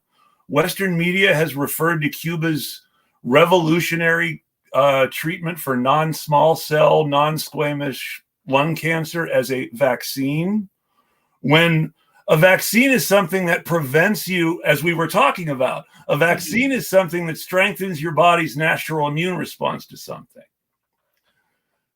Cuba's lung cancer vaccine is a natural way to get your immune system to attack your body without harmful radiation therapy. That is essentially, for the people for whom it has worked, a cancer cure. So that's number one. In the first place, the media was referring to this as a cancer vaccine, which totally ambiguizes what people are actually doing when they go to Cuba. for medical reasons. Now, that said, even with this misunderstood media coverage, Trump shut it down immediately. And Biden has not restored access. And Biden is one of the biggest people on the big pharma payroll ever. Mm-hmm. And Biden is just as anti-Cuba as Trump. Yes, exactly. And then you think about it. Okay, so even far and beyond COVID, why isn't this the biggest big pharma scandal in America? Well, COVID happened. And COVID was handled very badly by people who also misunderstood vaccines. Yeah. And which gets us back to this notion that maybe the misunderstanding of vaccines and all these myths we believe about them is part of the problem. So then, but do you think there's any half-truths? There is a lot of half-truth. There is a lot of half-truth. But do you think China itself fell asleep at the wheel when the pandemic broke out? I hate to say that's complicated. Okay. Because that's something liberals say a lot. But in the case of China, you're dealing with several things all at once.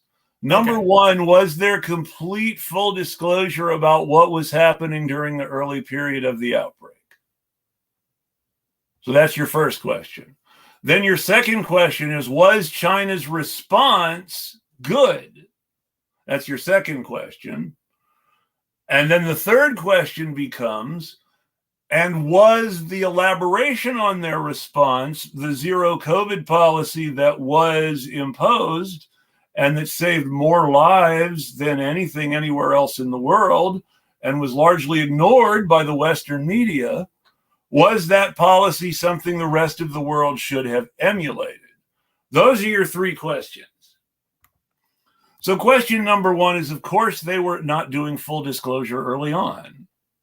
Number one, early on, they didn't completely know what was going on. They had to find out too, like everybody else, right?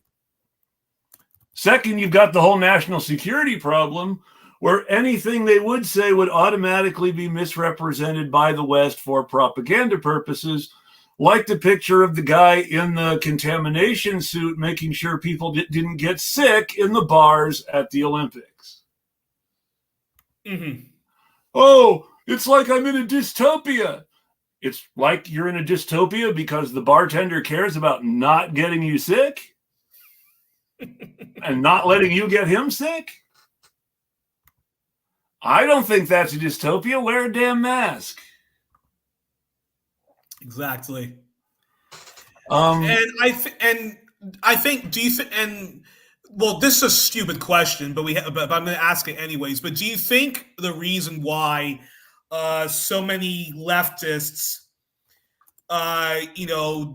didn't seriously look at how the pandemic broke out in China, how China's response to the pandemic, as excessive as it might have been, still was a good response, is because deep down inside, just like we have people with conservative blind spots, deep libertarian education that we need to deprogram them from, that we do have a xenophobia problem in the West. So and I don't like, and our xenophobia is unique in this respect. I don't like xenophobia. I don't like the word xenophobia because it's too jargony. People aren't going to get it. If you want people to get it, you use the term this damn yellow peril bullshit. Okay, fair enough. Sure. Because people will get that. I mean, things like Buck Rogers and Flash Gordon are still in enough of the culture for people to. I mean, you can even though it's very well done, and they managed to avoid actually surrendering to yellow peril. The Shadow movie brought back Shuan Khan and the Mongol horde. Now, at the time the Shadow was written, Shuan Khan was this really scary Oriental gangster, and the Mongol horde was this slavishly loyal army. And we were supposed to be scared that there were a lot more other people like this in China, and they would take over the West like Shuan Khan if we let them. And this was heavily coded in a lot of the fiction of the time. The Fu Manchu stories are classic Yellow Peril stuff. Yeah, exactly. They're also fascinatingly anti-colonial in that if you break it down, Fu Manchu actually has very good, well-developed reasons to hate the British and do what he's doing. And it's not just the Yellow Peril stereotype. There's actually a little bit of deconstruction of it. The very first story, he's trying to kill the narrator's family because the narrator was involved in the Chinese government at a time when the Chinese government massacred his family.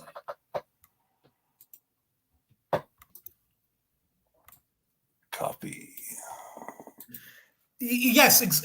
Well, to continue on with what you were saying, I think we have a deep and well, yes, there is the Yellow Peril, and when Japan bombed Pearl Harbor, when Japan shot up a lot of existing anti-China tropes were immediately recycled into anti-Japan tropes by the Yellow Peril industry, because all these people have been drawing all these pictures about Chinese bad guys already. It was really easy to call them Japanese now. Exactly. And when Japan actually attacked Pearl Harbor and parts of Australia, and I believe Singapore, that was the best and most amazing thing about World War II. One of the reasons I'm glad for all his Zionism in the end, I'm glad I read Herman Wauch's great 2-volume book on World War II, The Winds of War and War and Remembrance. The attack on Singapore was even bigger deal than the attack on Pearl Harbor in terms of geopolitics. I'm gonna have to look into that. The Japanese took over Singapore, and the British were talking about Singapore as Fortress Singapore. And with this big attack, they took over the Dutch East Indies. They took over Singapore. This massive attack. They only sunk the Pacific Fleet. They never had any serious landings in Hawaii, let alone took it over. Yeah. The attacks on the Dutch East Indies and the British colonies, they kept that stuff. They grabbed them and held them. But we always talk about Pearl Harbor because of Americentrism. And funny enough, we only talk about the monstrosities, the grotesque atrocities that the German Nazi machine did. We don't talk about the horrific snuff films that the Japanese did to their prisoners and of war, we don't to their colonial subjects. And we don't talk enough about how the fact that the current political party running Japan basically wants to completely whitewash Japan's participation in World War II as anti-colonial. Exactly. But that leads to a perfect segue back, kind of going back to the China one. So this is my theory. The reason why I think, so much of, of the left, those who are COVID minimalist denialists, they would say certain things like, we can't have lockdowns. We're not communist China. We can't take that vaccine from China. We can't trust those capitalist backwards Chinese people who allow Google and Apple to exploit them. The reason why there was that response is simply because I think, when it comes to cultural exchanges in the United States and in much of the West, we love Japanese culture. We love Akira Kurosawa. We love Sailor Moon, Pokemon, Dragon Ball Z, and so much of of Japanese films. But We want Akira Kurosawa was not while he left the Communist Party, as many people in the movie business did. Akira Kurosawa was still somebody who was critical of Japanese patriotism from a leftist perspective. What do you think those Shakespeare adaptations are about?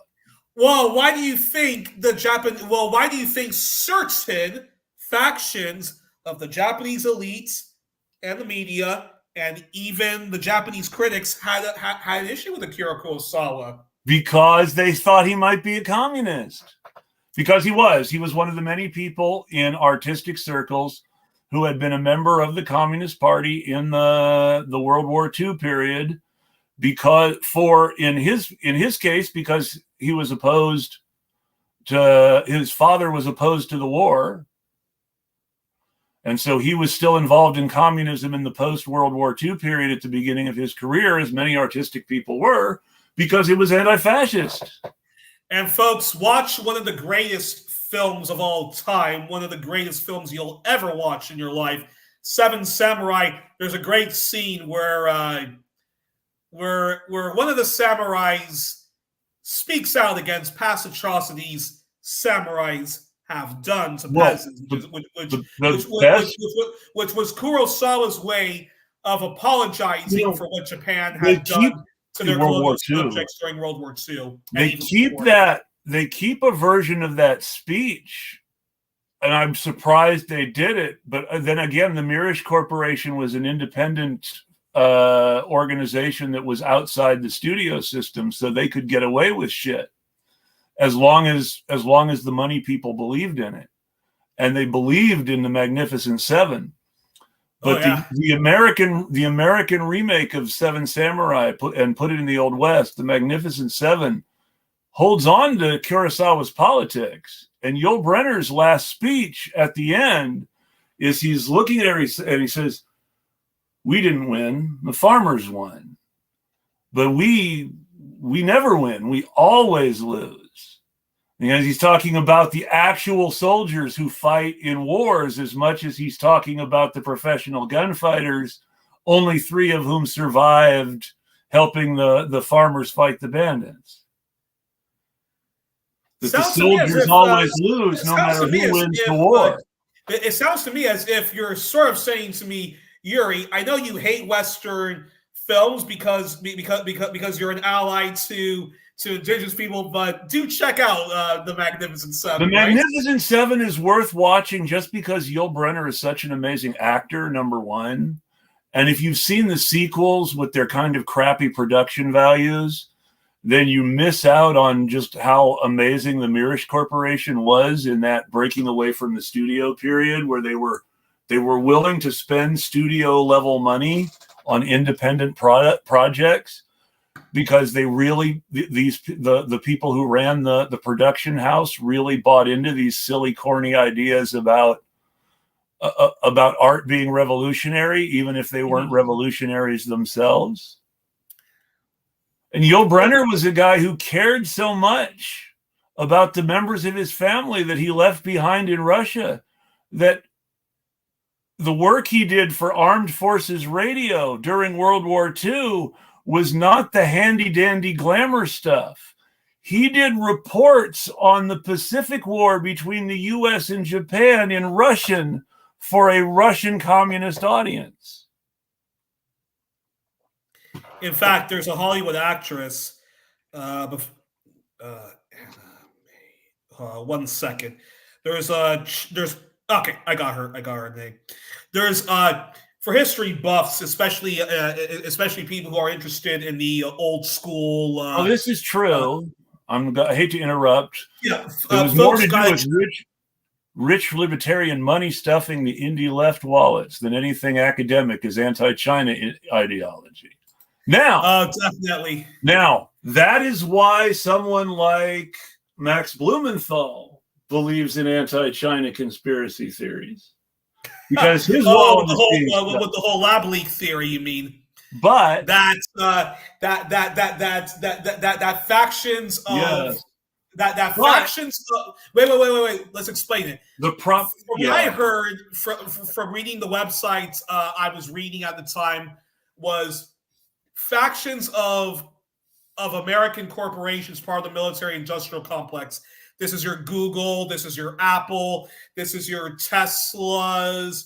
We're working with the Chinese to build a bioweapon sphere. And basically, the Chinese and American capitalists work together to create this pandemic in order to restructure yes, the world. the Great Reset. No, that's the name. That's the propaganda name for it. Whitney Yeah. Webb.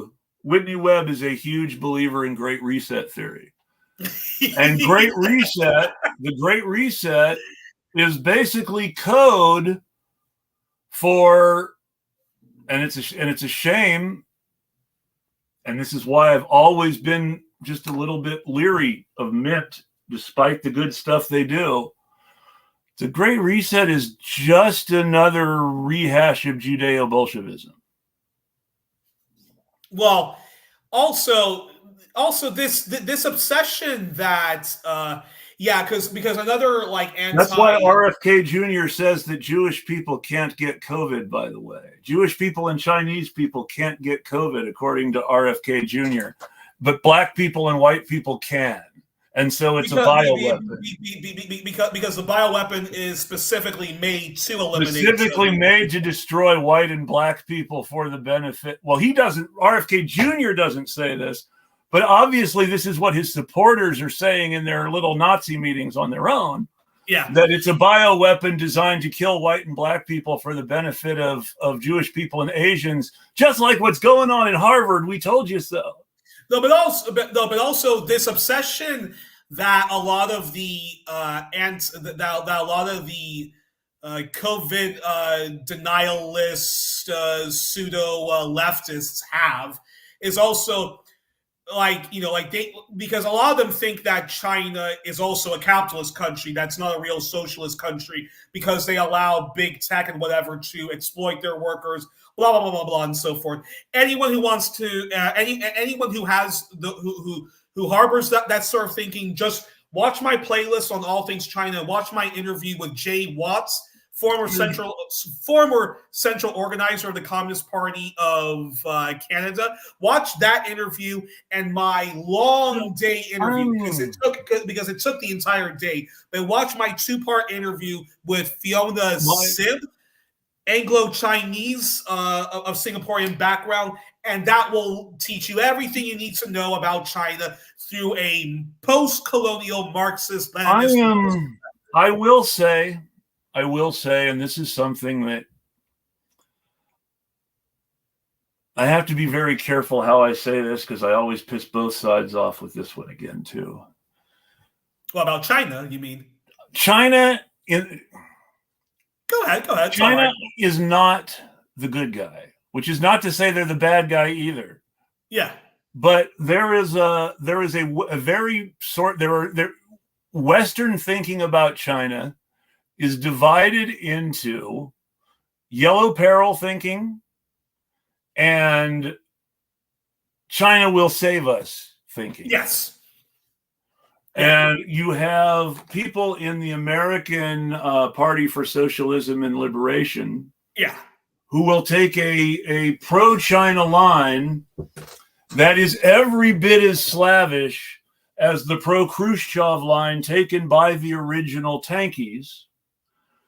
And that has to be kept in mind.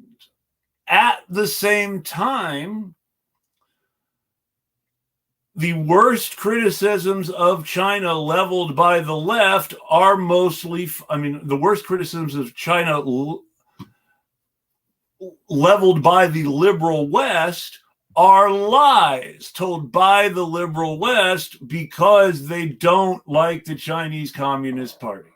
Exactly. Now, if you are an autonomist or an anarchist or an ultra-leftist of any kind that you care to think about, or what a traditional Marxist-Leninist Leninist would call an ultra-leftist of any kind, I should say, then you're always going to have criticisms of China. What is important is that you make sure that your criticisms of China do not center American empire. Mm-hmm. That your criticisms of China do not shut out Chinese voices. That if you are going to center criticisms of China, you should start with some of the Chinese communist criticisms of China and not Western propaganda about communist China. Yeah. Because, my big complaint against China is that it's still Zionist. Yeah.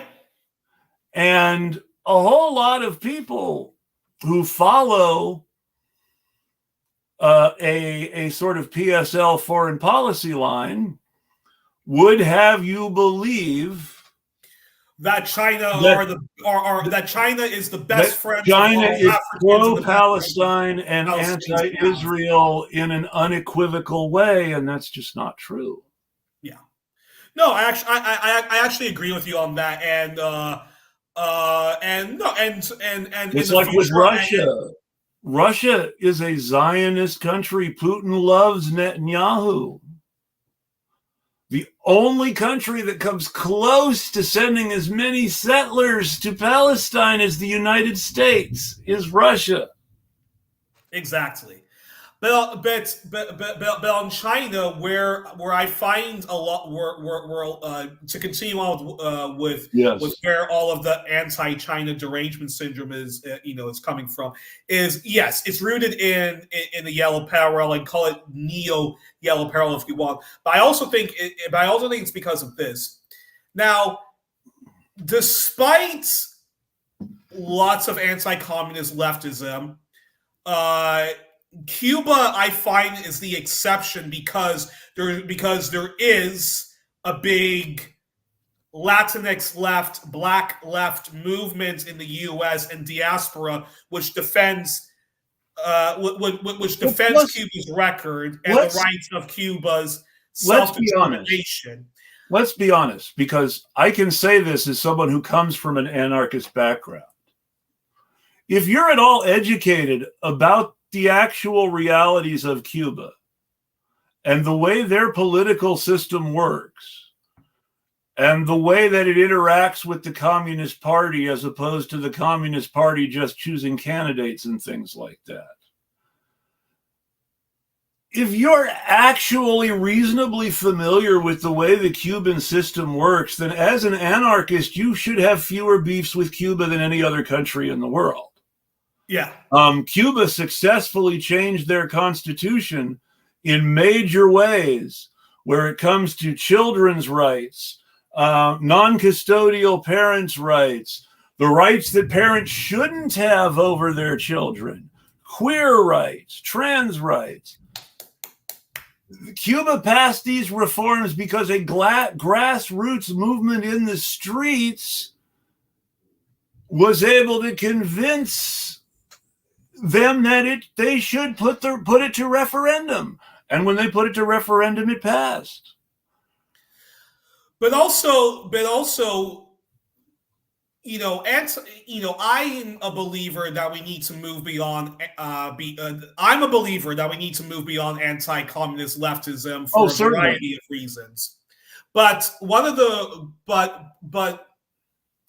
so what we have, in the U.S. and the West is this. We need to move beyond sectarianism as well. Because all the anti-communism comes down to that whole sectarianism that started with Bakunin and Marx calling each other rude names. Exactly.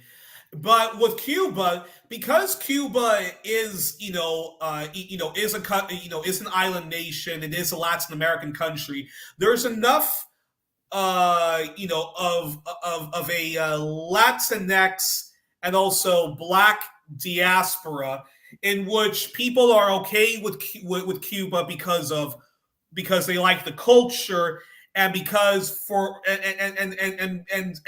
because Cuba's approach to its Marxism wasn't as there's also as something else. atrocious as, say, Mao's approach or Stalin's approach and so forth. There's also And now something else.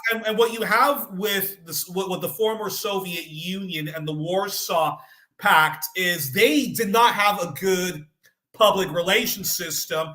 Ergo, there was a lot of white on white racism.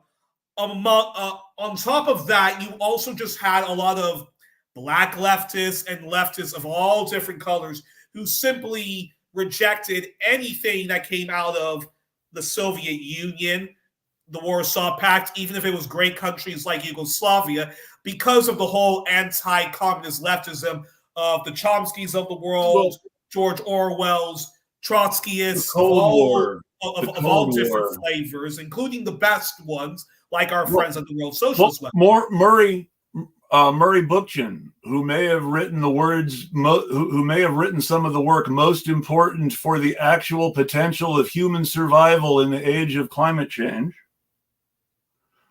had an anti-communist problem. Yeah, so you have that, and of course, because of the negative stereotypes of Russian women as prostitutes, Russian men as spies and drunken, corrupt officials who only drink vodka, and once upon a time they were corrupt USSR officials. Now they're mobsters, and the whole Putin derangement syndrome. So that's why a lot of the West has not even graduated and stopped with all anti-Russia stuff. There's something else too about Cuba that can't be underestimated, and this is the American cultural thing that goes a little beyond colonial and class and just goes to, what people feel in their gut, like the Yellow Peril cultural stuff. There is a long history of cultural interchange between the United States and Cuba. There is a long history of Cubans participating in aspects of American culture as central as Hollywood and baseball. Desi Arnaz was Cuban.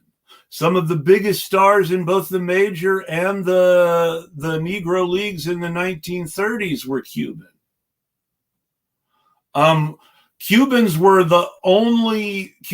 sort of the favored black adjacent people who were allowed into the major leagues because they would say, oh, they're not black, they're Cuban. And Cubans are white. We all know Cubans are white. Yeah. And so there was a thing where the Cincinnati Reds hired 3 players all at once who were Cuban, one of whom had what would have been defined in the Spanish racial class system as mulatto descent. 3 players, one of whom had notably black features despite being passably white. And their ownership and the Cleveland and the Cincinnati sports community defended all 3 of them as white men because they were Cubans. And it's interesting So in a nutshell, there's a pre-existing positive. So in a nutshell, Cuba is part of a culture that Americans can accept. Yes, and that's not and Russia and much of Eastern Europe simply doesn't have that. Now, when it comes to China, there are elements of China. And what's more important? Desi Arnaz was part of American culture in an identifiably Cuban way.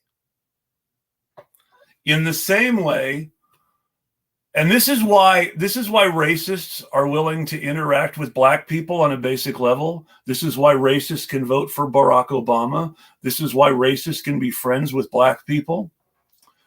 Louis Armstrong is part of American culture in an obviously black way. Yeah. Desi Arnaz is part of American culture in an obviously Cuban way. You can point to a large number of people who are a part of American culture in an obviously indigenous way.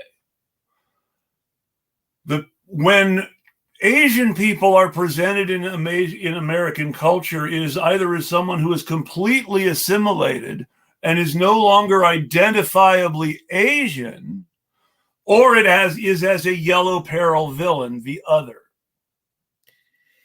And the unique thing about the whole anti-China stuff is is the following. While Americans love going to Chinatown every now and then, and they might like Chinese food, in the end of the day, Americans love all things. Americans and the West in general loves all things. It goes Japanese, a little bit South Korean, a little bit Vietnam, and then Thailand and all of those other places in the Philippines. China is not accepted into that for the very reasons, all of the association that comes with communism. And when they do hear about China, like you said, it's Chinese people who either don't speak any of the language because they're fully assimilated. They are the model minority.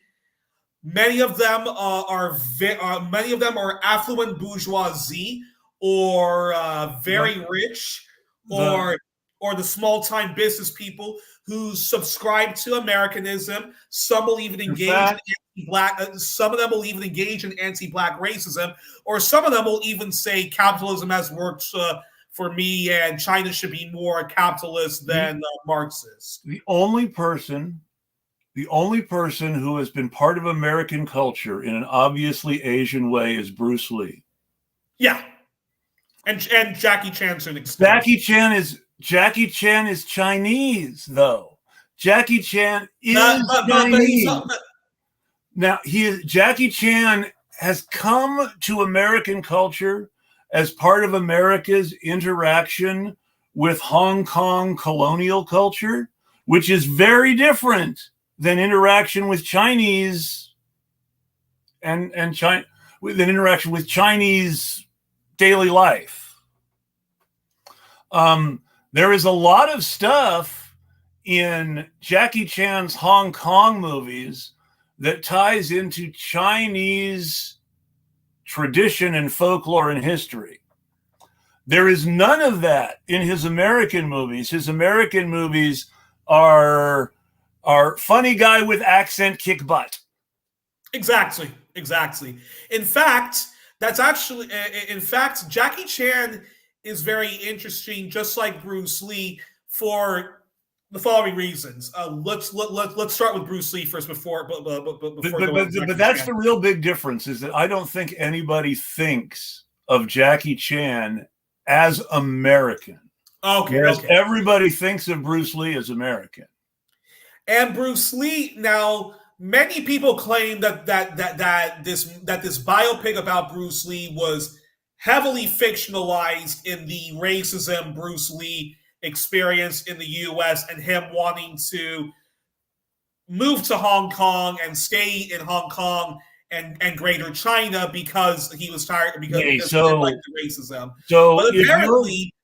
But apparently other people say that, well, no, Bruce Lee, like, he did experience a lot of racism. It's just he was very. It's just he bit his tongue and knew how to rise above. So here's the thing about this is all I'm going to say, because this is something that every Bruce Lee scholar knows, and a lot of general American martial arts TV and movie scholars know. But Bruce Lee created the TV show Kung Fu, right? The one that David Carradine starred in that. Yeah. Bruce Lee created that show. He created the concept. He developed the pilot. He wrote the pilot. He received credit for nothing, and they cast the white guy. Now, Bruce Lee and David Carradine were friends. And even then, David Carradine is on record saying this on the John and Ross show, said that so much of the fighting sequences and stuff like that were all heavily censored, and it became this windbag soapbox show because of FCC censorship. And David Carradine, and most people again don't know this. David Carradine, who is actually a serious martial arts person, which is why he was cast. He actually could do a lot of that stuff, despite being a white guy and despite being a member of a famous Hollywood family. In fact, that was really the bonus, is that they weren't even thinking about his martial arts stuff for exactly the cinematography reasons you were talking about. They just wanted him because he was white and a member of a Hollywood family.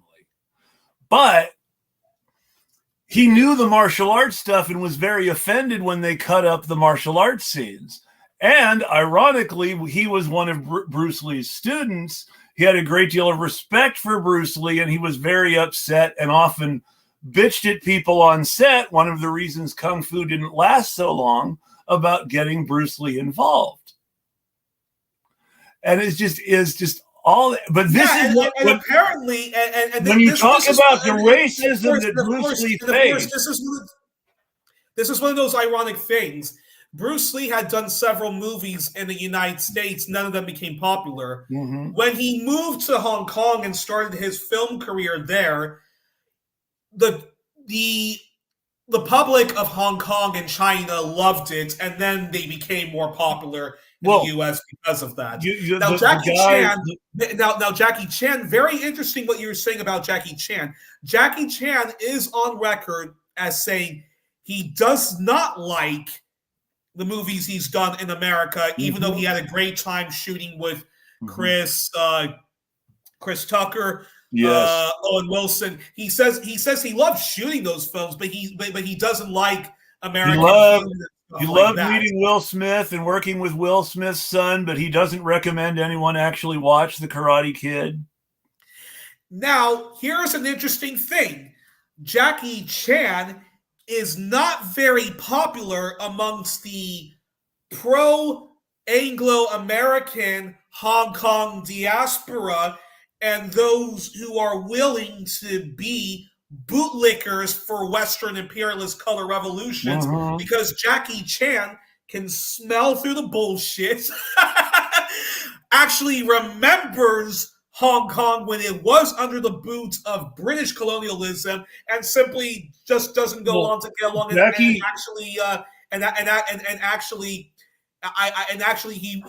says, in fact, I believe he's even a member of the Communist Party of China and believes that they do a lot of good things for China. A lot of his movies and Sammo Hung's movies, the actual Hong Kong movies, I mean, are drawn from working class Chinese history. Sammo Hung made a movie called The Magnificent Butcher, which is about a guy with a day job cutting up meat who also happens to be a martial arts superhero. Oh, wow.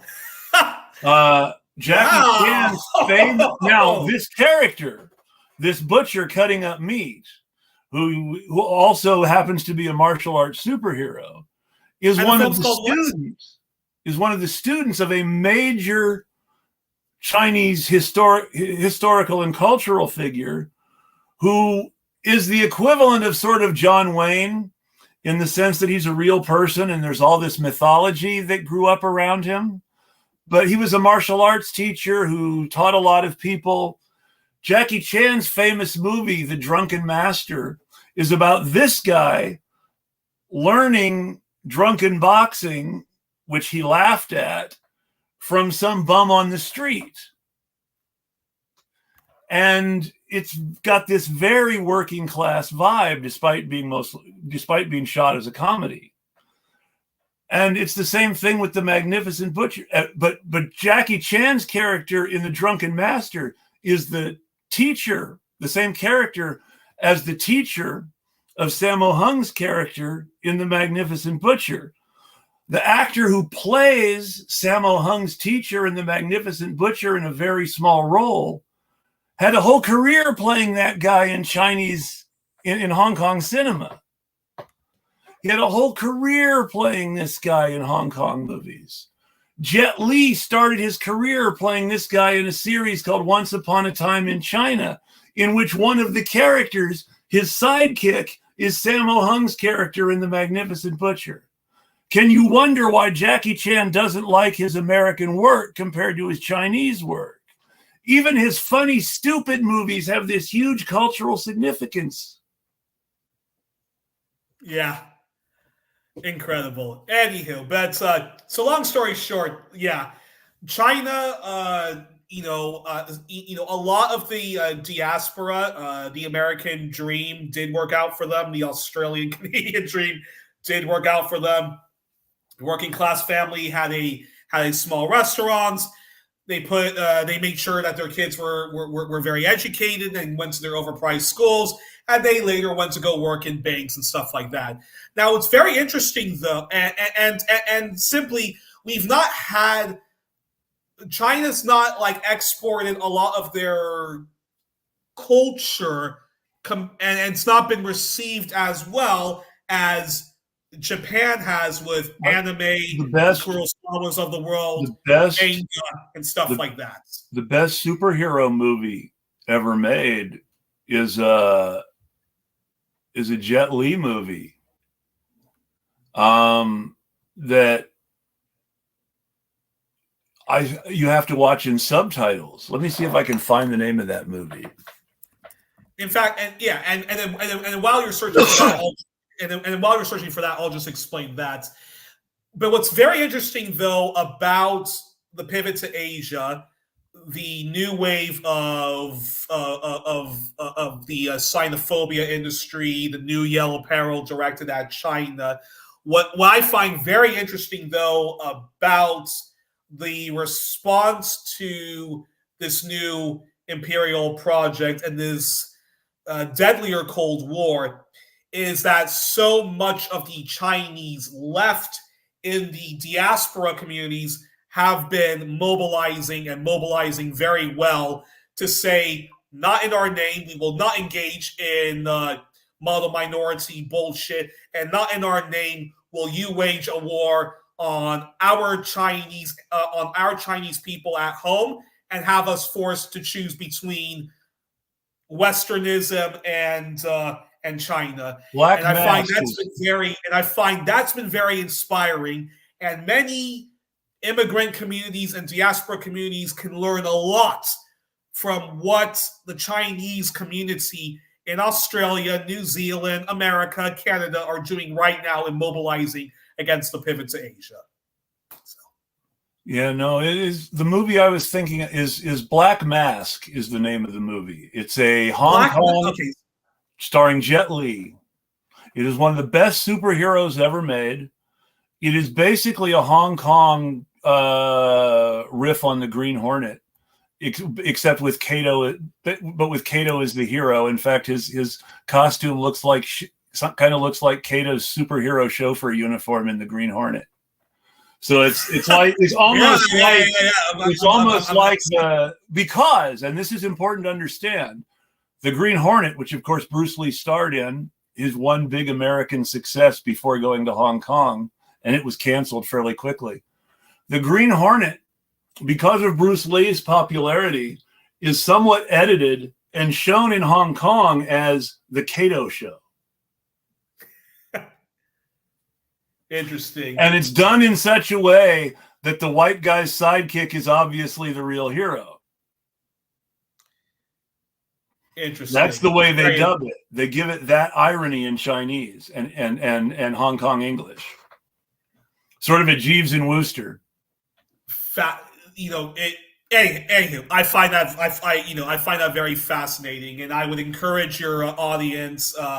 I'll do a bit of plugging of 1+1. I would encourage your audience come to 1+1. You can find a channel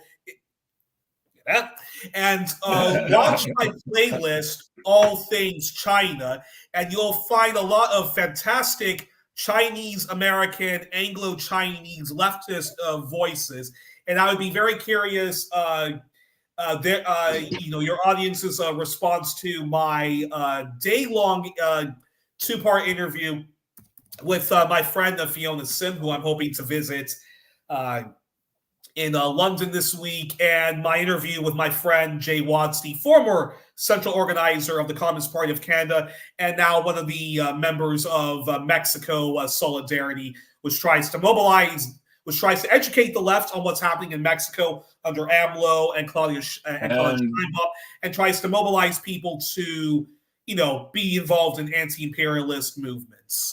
And here is the channel he's talking about. And actually, before we close, I also have to say there's another person in American Hollywood leftist history and Chinese American history which people should check out, and that is Anna May Wong. Folks should check her out. Yes. I don't know if her movies have aged very well. I'm trying to find some of her movies, but she was involved in anti-Japanese imperial movements and trying to mobilize people to support the Chinese resistance to the Japanese Nazi and the brutal occupation of China and other parts of Asia, which Japan had control of during World War II. Some of her stuff has been hijacked by the Taiwan, the quote unquote Taiwanese cultural movement. Oh, that's a shame. She is one of the two people. The other being alive and an active. I hate it when I can't talk. An active accomplice, which makes it worse. John Woo, who is part of their sort of. And this is why Taiwan's culture is so important in cinema, arm of their argument. It's like, dude, you understand that that despite his claims to a deep Chinese identity, John Woo's genre is Hong Kong action, right? And all Taiwanese culture is, and all Hong Kong culture is. Let's face it, it's just a subgenre of what Chinese culture is. Yeah, no, I mean, and it's more now, than the politics are different. Like the Hong Kong politics is radically different and much more reactionary in China. And I would say the same. It's like the reactionary politics of the warlords who cooperated with colonialism during the breakup of the Chinese Empire. But that being said, I really do like what you said in your criticisms of some of our comrades of the Chinese left diaspora and folks who are very great when it comes to pushing back against anti-China propaganda and mobilizing folks to be against the pivot to Asia. Is I will say the following is. While I do welcome multipolarity and the rise of BRICS, that does not mean that it's chapter one, the beginnings of a global left revolution. It's not. While I do applaud multipolarity and BRICS when it comes to the respect for sovereignty, because we need that as the first basic way to dismantle dominant, aggressive Western imperialism. It's not a substitute, though, for a global workers' rights united left movement. So. Let's take a moment to talk about BRICS, because that's a great topic. BRICS is an idea. It's a really good idea. As ideas go, it is more real than some ideas people talk about. There are agreements signed.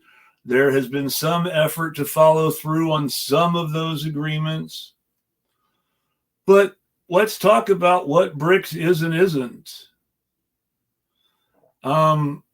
Let's start by the initials. It's not the working class in the driver's seat, that's for sure. Well, let's start with the initials. Brazil, Russia, India, China, South Africa. And what is Brazil? Brazil is a country which is led by a socialist reformist, a center-left reformist.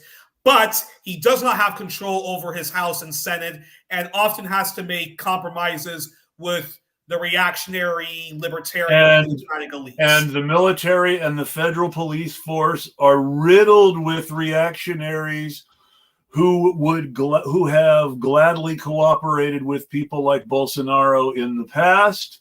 The police chief of one of the cities had actually cooperated with Bolsonaro's coup attempt, his version of January 6th down in Brazil.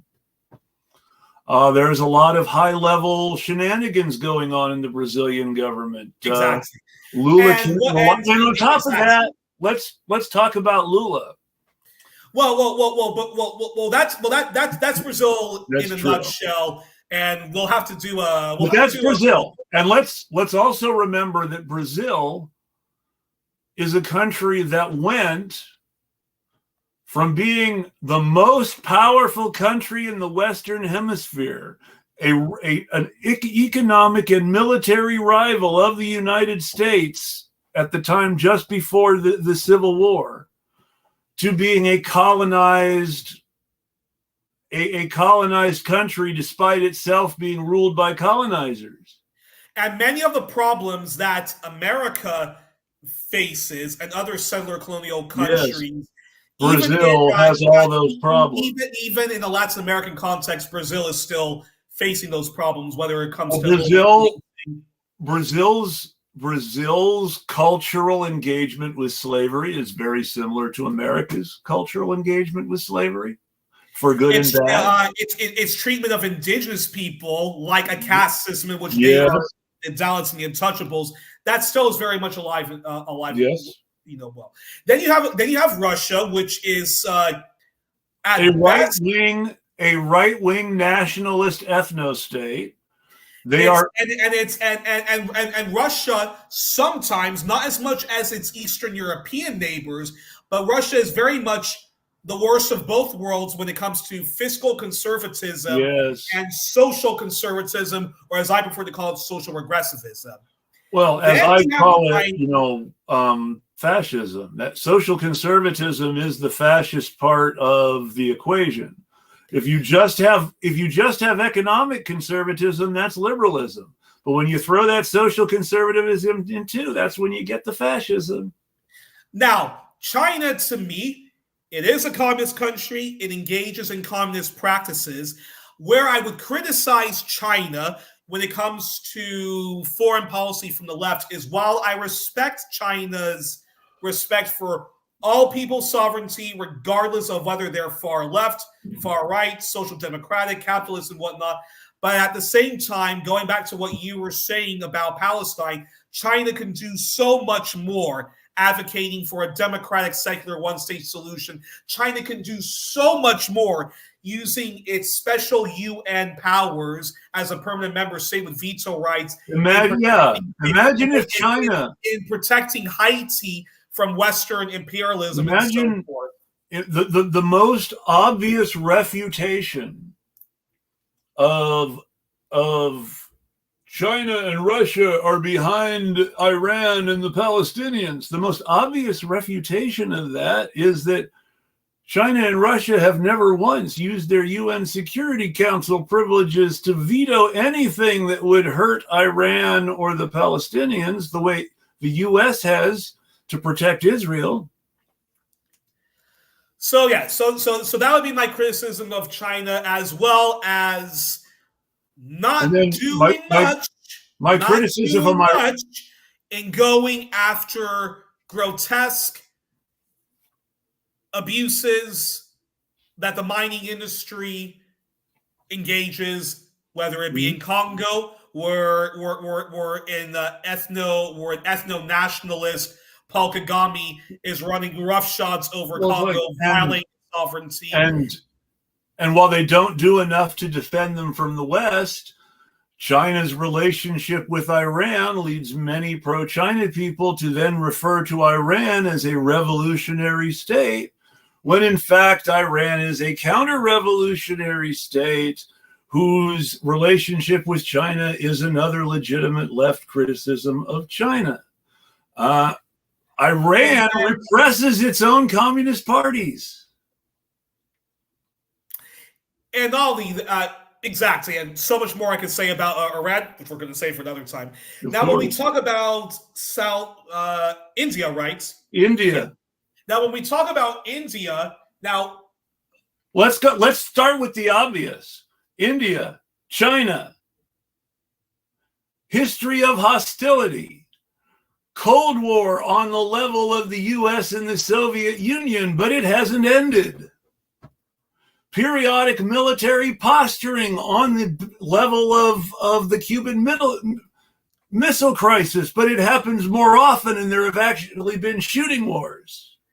And India, you look at the state of India right now. Now, even though under the Indian National Congress, they never did as much as they should have done in eradicating sectarianism and the caste system and ending vile pogroms against its Muslim population.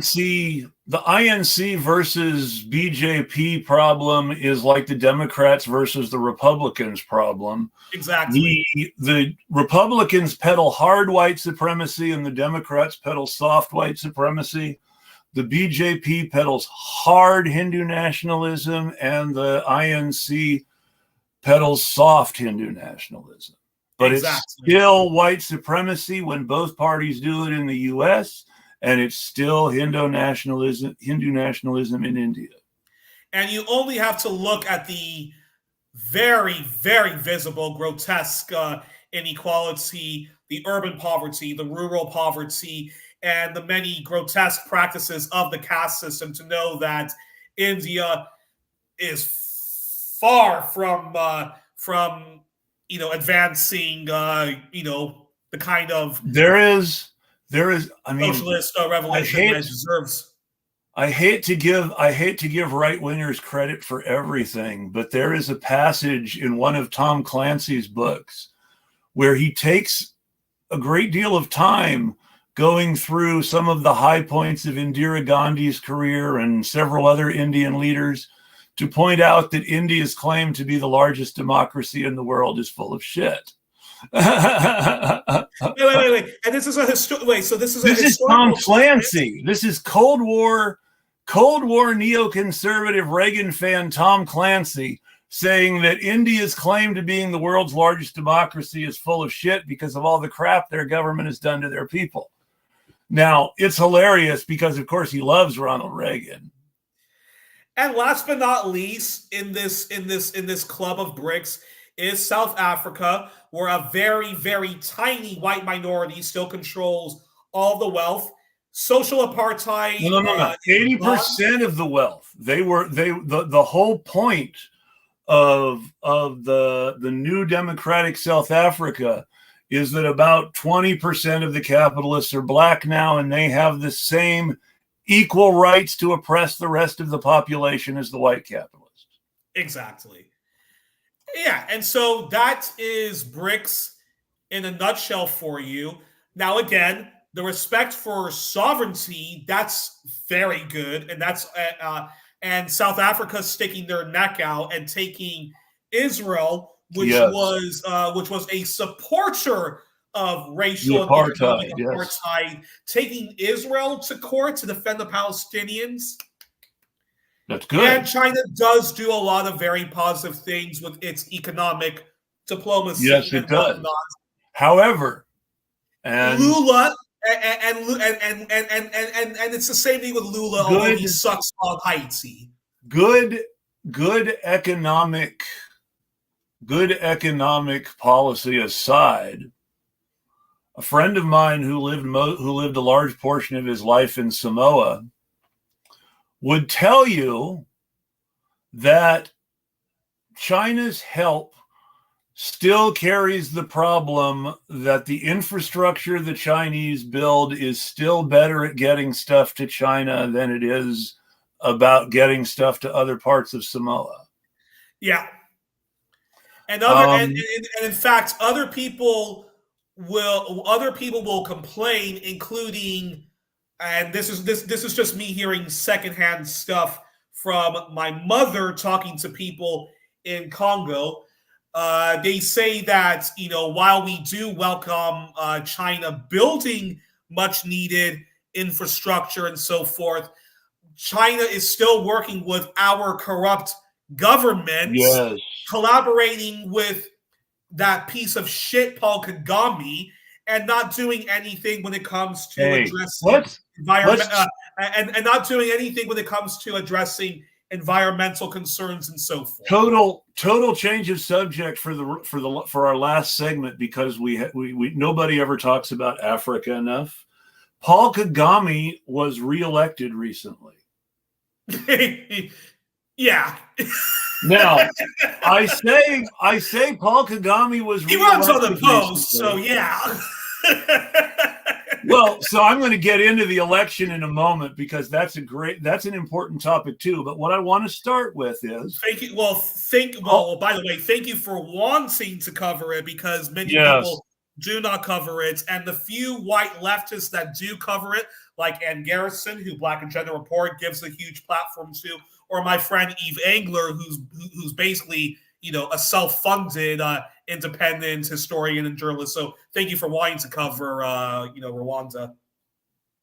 No, it's really important, because it goes to a lot of the colonial stuff we're talking about, and people don't understand. Really simple. Putin's been president for about 20, 21 years now, and we make a big deal about Putin still being in power. Viktor Orban hasn't come close to being in power as long as Putin, and we make a big deal about him.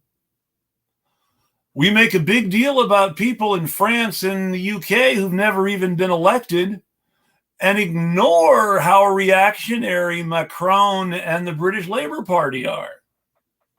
Exactly. So with all this in mind, it's really worth noting that no one in the US media is pointing out that Paul Kagame is still president of Rwanda more than 20 years later, and isn't that just undemocratic? Well, it's because it's because there is so much propaganda about Paul Kagame that it even infects the best of the left when we talk about Paul Kagame. So Paul Kagame, is depicted as the savior of the Rwandan genocide and so forth, when really it wasn't a genocide; it was a very grotesque civil war. And very genocidal, no doubt about it. But Paul Kagame was not the hero of it. He was the guy that instigated, and he's the guy who is guilty of all the things they accuse. It was one of those things where, both sides, and I hate to do anything people are going to call both sidesism. The two sides of that conflict did horrible things to each other, in much the same way that the people in Yugoslavia, regardless of what one thinks of the merits of the relative sides of that conflict. Paul Kagame was responsible for most of the violence, yes. And he's the one that instigated. He's the one that shot the plane that was carrying the Rwanda. I'm blanking out both their names, but he was the one that shot the plane down that was carrying the Rwandan president and the Burundian president that was going to make peace.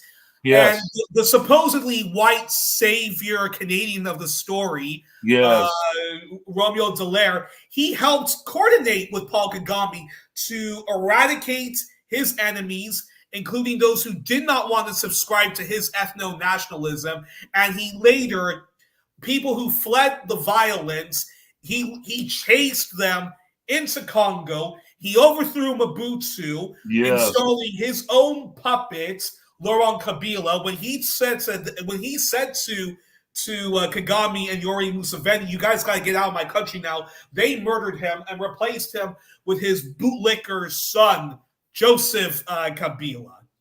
Paul Kagame is not the savior of Rwanda. He's not even the model Africans should look up to. He's buddies with Bill Gates.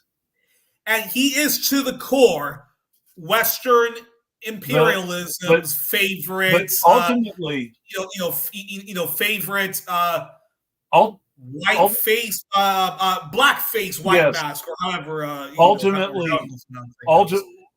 white faces, black masks. That's what you're looking for. But where was I? Oh, nobody ever talks about Paul Magami's friendship with Bill Gates, or the fact that the need for chips to operate computers requires cobalt, and that is why Rwanda controls Congo for Microsoft, basically. And when we talk about Bill Gates, we don't talk enough about the genocide in Rwanda and the Congolese genocide because we don't think about Africa. Exactly. And no, and Paul Kagame is he's a grotesque, miserable son of a bitch. He was even trained by the Americans, Well, and because he helped Museveni, Youri Museveni, get into power yes, because Milton Obote, when he came back from exile in Uganda after Idi Amin, who was also an Anglo-American Canuck backed bootlicker for Western imperialism, along with Israel. When they ousted, when he was ousted and Milton Obote got into power, a civil war was later instigated because Milton Obote, for all of his faults, and he had many, simply was not. He did not want to be the son of a bitch of the West, and that's how we. And so Youri Museveni. Kagame helped him get into power because he was exiled from Rwanda because he came yeah, from a reactionary movements yeah. there, although he had legitimate grievances. And yeah, the guy, come on, the guy Well, just invades Rwanda with help from Uganda and is walking the streets with his militia armed. And this is supposed to be savior. normal. Well, but that people don't understand the degree to which the Rwandan conflict was left over from the Cold War either. Yeah. They don't understand that the government in power had been a Soviet ally and had been reasonably communist, and the reason that Kagame was fighting them in the first place was because the American capital is completely against functional communist states in Africa, as They're also as Congo as Congo itself.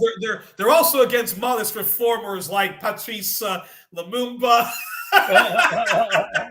and Well, not even just after Lumumba was killed, there was this whole independence movement in one portion of the Congo where they had been willing to make nice with Lumumba because he was a socialist universalist, even if he was a reformer.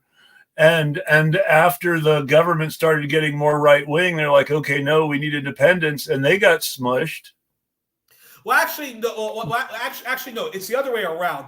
The whole Katanga secession was what was the West fucking with Lumumba's policies, supporting a right-wing movement there because Belgium basically wanted to have Katanga as its own settler colonial thing. No, I don't mean Katanga. I mean I'm talking about weird stuff that I'm trying to think of.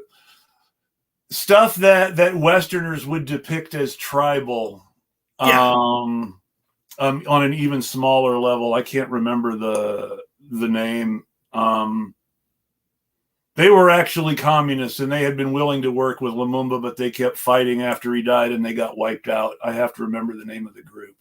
Oh, that's definitely possible. Yeah, that's definitely possible. But yeah, and it's a tragedy, and yet Congo is just depicted as, oh, it's so sad because of tribalism, and No. I mean, most likely someone paid off by, and I know this because my wife watches stupid air disaster shows. Uh-huh. Most likely someone on the so-called pro-American side that was supposedly helping try to make peace was responsible for shooting down Dag Hammarskjöld's plane. Yeah. There's a big Jacques Hughes industry that Dag was definitely murdered when he started to realize that this isn't right. But other people, I believe, but other people like Eve Engler say that he also wasn't a well, he wasn't like a hero or a savior or anything like that. He was just somebody who's like, well, this is kind of weird. Yeah. So number one, even real heroes aren't heroes. Yes. Yeah. A great example I can think of, and I talked to him on Twitter. Like I like him. He's a cool guy. Bricks.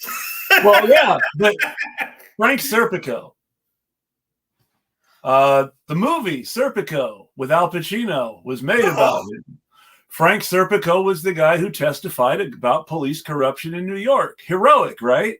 And by the way, if any fans of Frank Serpico are going to show Mr. Serpico this, Mr. Serpico, open invite. I still would love to have you on 1+1, even if Chris is about to make some criticism. I love Frank Serpico. I follow Frank on Twitter. Frank is welcome on this show too, if anytime he wants to come on. Okay, open invite. Both me and Chris, we would love to interview you, Mr. Serpico. So what it comes down to is that Frank Serpico complained to his boss about a workplace harassment incident, and he could not get his concerns heard.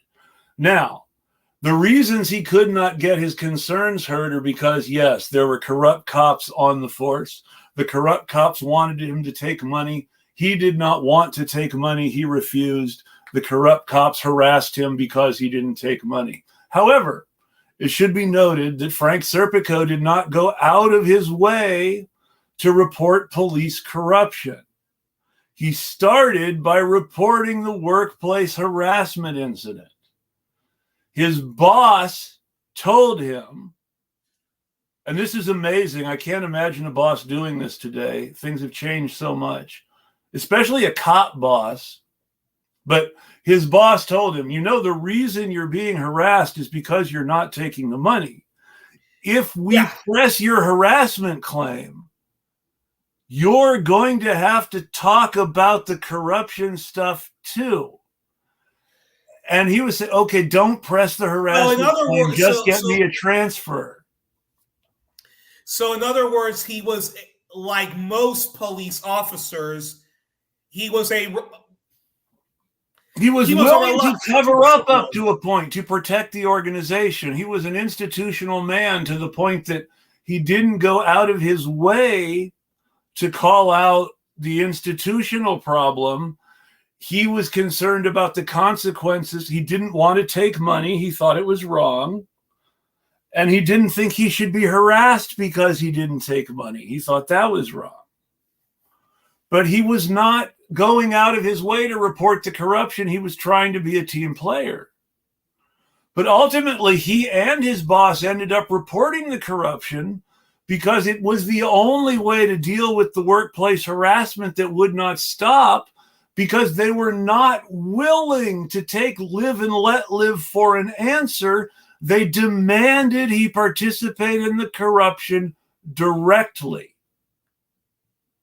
The only reason that scandal blew up is because the guilty parties themselves were not willing to come to a perfectly reasonable corrupt accommodation with the whistleblower. Wow. Now, I'm not saying that Frank Serpico isn't a good guy. I'm not saying anybody deserves to be harassed at work. Ultimately, the right things happened and he became a hero and did heroic things. He was shot in the face and drummed off the police force for what he did. But he wasn't going out of his way to be a hero. He was trying not to rock the boat as much as possible. But they're harassing me. They're beating me up. They're threatening me. What am I supposed to do, boss? And his boss, who was himself corrupt, who did take money, said to him, "You've got to turn us in." And his boss later became also an informer. David Dirks was his name, and his hearings were almost as famous as the Serpico hearings for a few years. But it's funny because these people, someone who was corrupt, said to someone who didn't want to rock the boat, "You've got to turn them in if you want them to stop." Knowing that he would be turned in too, and then deciding to also become an informer himself. Open invite to Frank Serpico to come on the Eclectic Radical. I will be, and I would love to co-host that as. But that's the history. He wasn't going out of his way to report corruption. He was reporting workplace harassment. The corruption came out because the workplace bullies were unwilling and unable to trust anyone who was not corrupt. Which goes to my favorite Dick Francis quote: "The bad hates the good, and the wicked and the crooked despise the straight." Enough. And also, open invite to Douglas Valentine, who I've interviewed before. Really, really want to interview him alongside Chris because when I got to interview him on CIA as organized crime, I never got to ask him a question I wanted to ask him, which was which was his criticisms of Daniel Ellsberg, the Pentagon whistleblower, Chris Hedges. He had criticisms of Chris Hedges and Glenn Greenwald. So I have many criticisms to come on this program and 1+1. I have many criticisms of Hedges and Greenwald. The criticisms of Greenwald are fairly simplistic. Yeah. He is a right-wing opportunist who has been willing to curry favor with the left and adopt the language of the left, but has never stopped being a right-wing opportunist. And people like him are responsible for a lot of the libertarian thinking on the left that we were talking about earlier. Number two, when it comes to Chris Hedges is kind of a national Bolshevik. He is a Christian preacher. He is deeply uncomfortable with abortion, though he won't come out and say he's against it. He is openly anti-porn, despite being perfectly willing to make accommodations with the worst elements of the Libertarian Party on what he calls being anti-war. But while he does speak up about Palestine and the Middle East and always has, I have not seen him call out his allies in opposing the Ukraine conflict for some of their horrible positions on Israel-Palestine, particularly libertarian allies. Yeah. So, my perception of Chris Hedges is that he's a red-brown guy.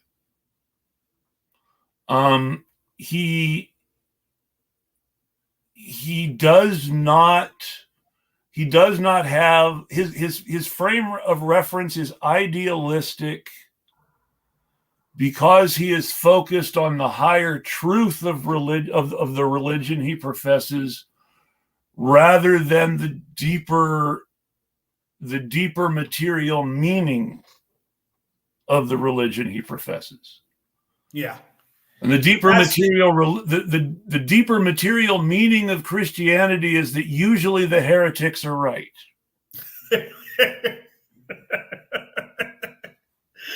Yeah. Well, I think also in closing, I just want to say, in closing, if I could give advice to, other people who want to start, their own YouTube left channels or build audiences in other platforms. My advice to them is, be careful of even some of your heroes. If you feel you're uncomfortable with what I call a right wing red flag, chances are listen to that voice of you, take a bit of distance. If you're able to get that person on your program, then challenge them. You don't have to be aggressive. You don't have to have the tone of Malcolm X. You can have you can be very Gandhian about it, but do challenge them about it.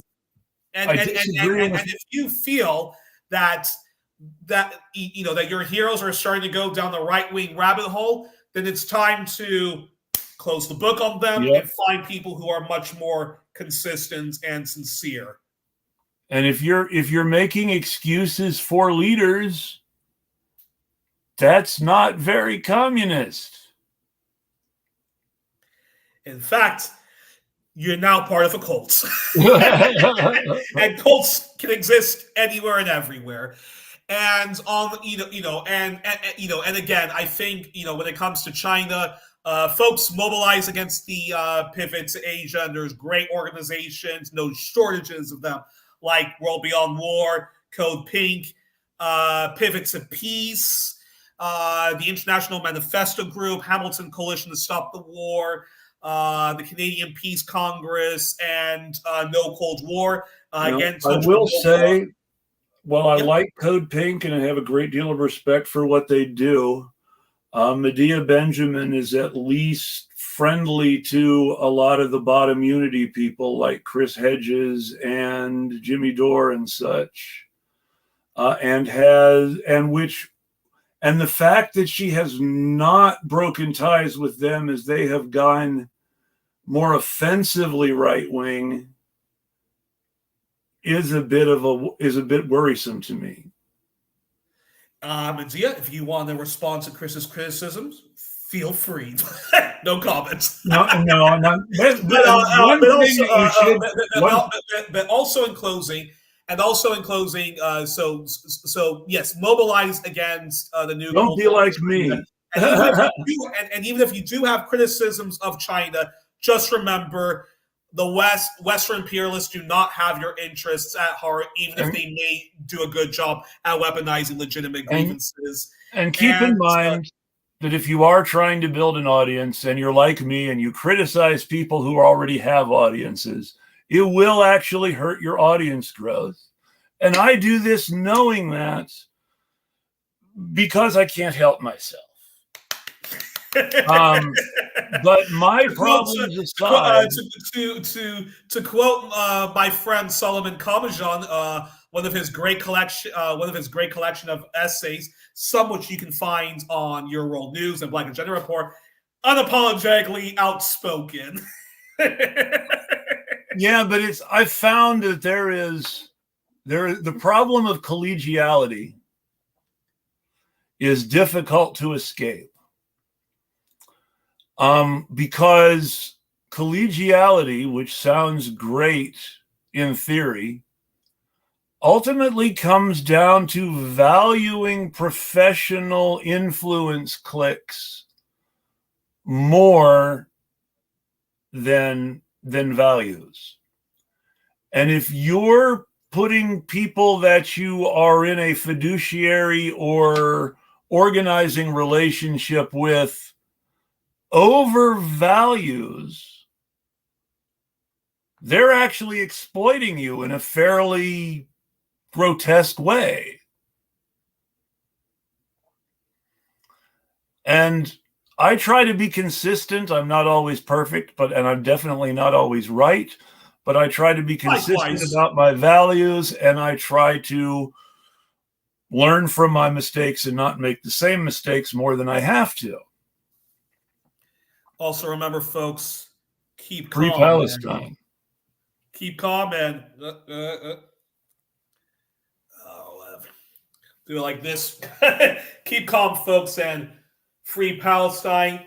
Do not let them intimidate you. Continue to speak out against it. And there are Jewish anti-Zionist voices who want you to stick your necks out. The keffia gives a whole new meaning to the term keep calm and don't forget your towel.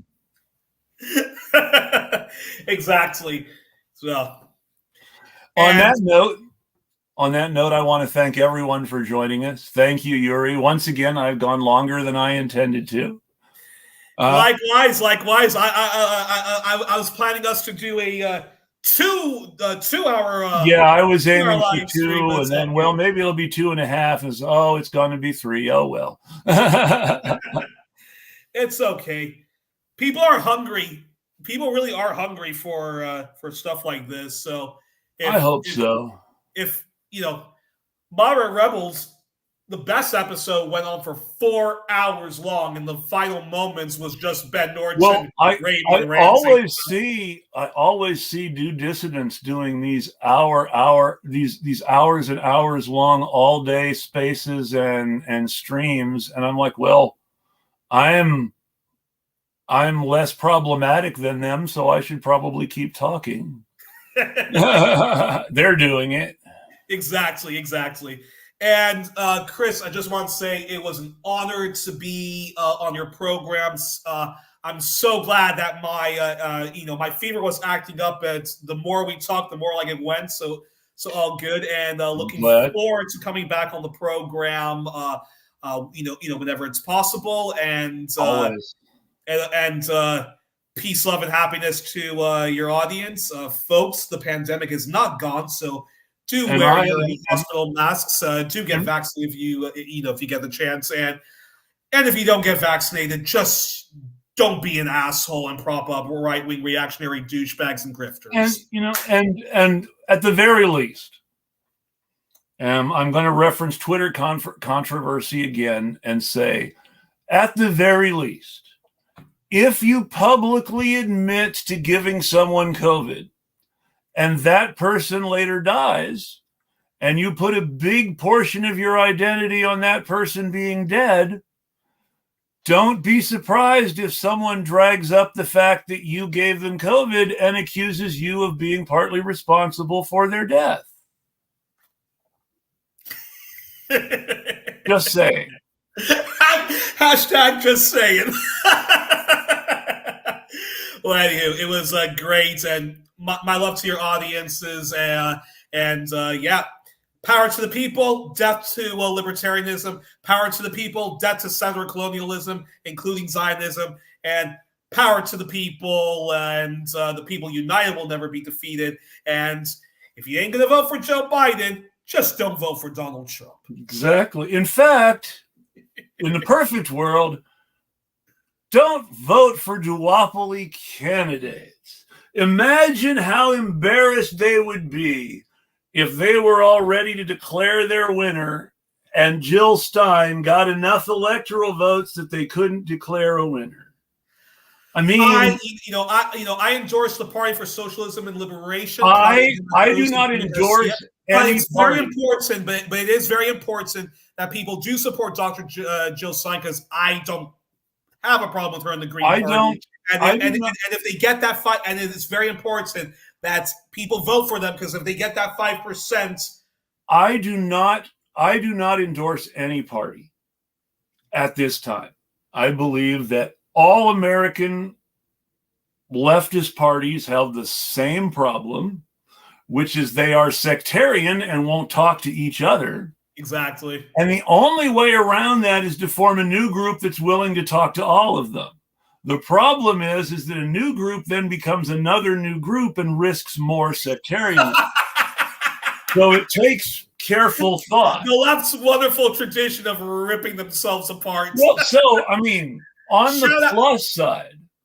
By the way, and actually, shout out to our friends at the World Socialist website. Yes. I've had members from the Social Equality Party of Britain, New Zealand, and Australia on the program. Thank you guys for being a consistent voice of reason when it came to all things COVID. And honestly, they're really great when it comes to the topic of Ukraine or the topic of Palestine. You cannot fault them for being honest in their depictions of other countries, while at the same time being relentlessly critical of American policy and the pan-European Yes, policies. yes. So, completely agree. All And, righty. and there's one of the few people standing up to the American union machine on the left, which even many so-called communists and Marxists are slavishly unwilling to challenge. Very true. Very true. All right, folks. Peace out. See you next time. Stay healthy. And don't let them take the fight out of you. Keep on fighting. And everybody have a great week. I will see you next week. And as always, we'll tweet at you. Thank you very much.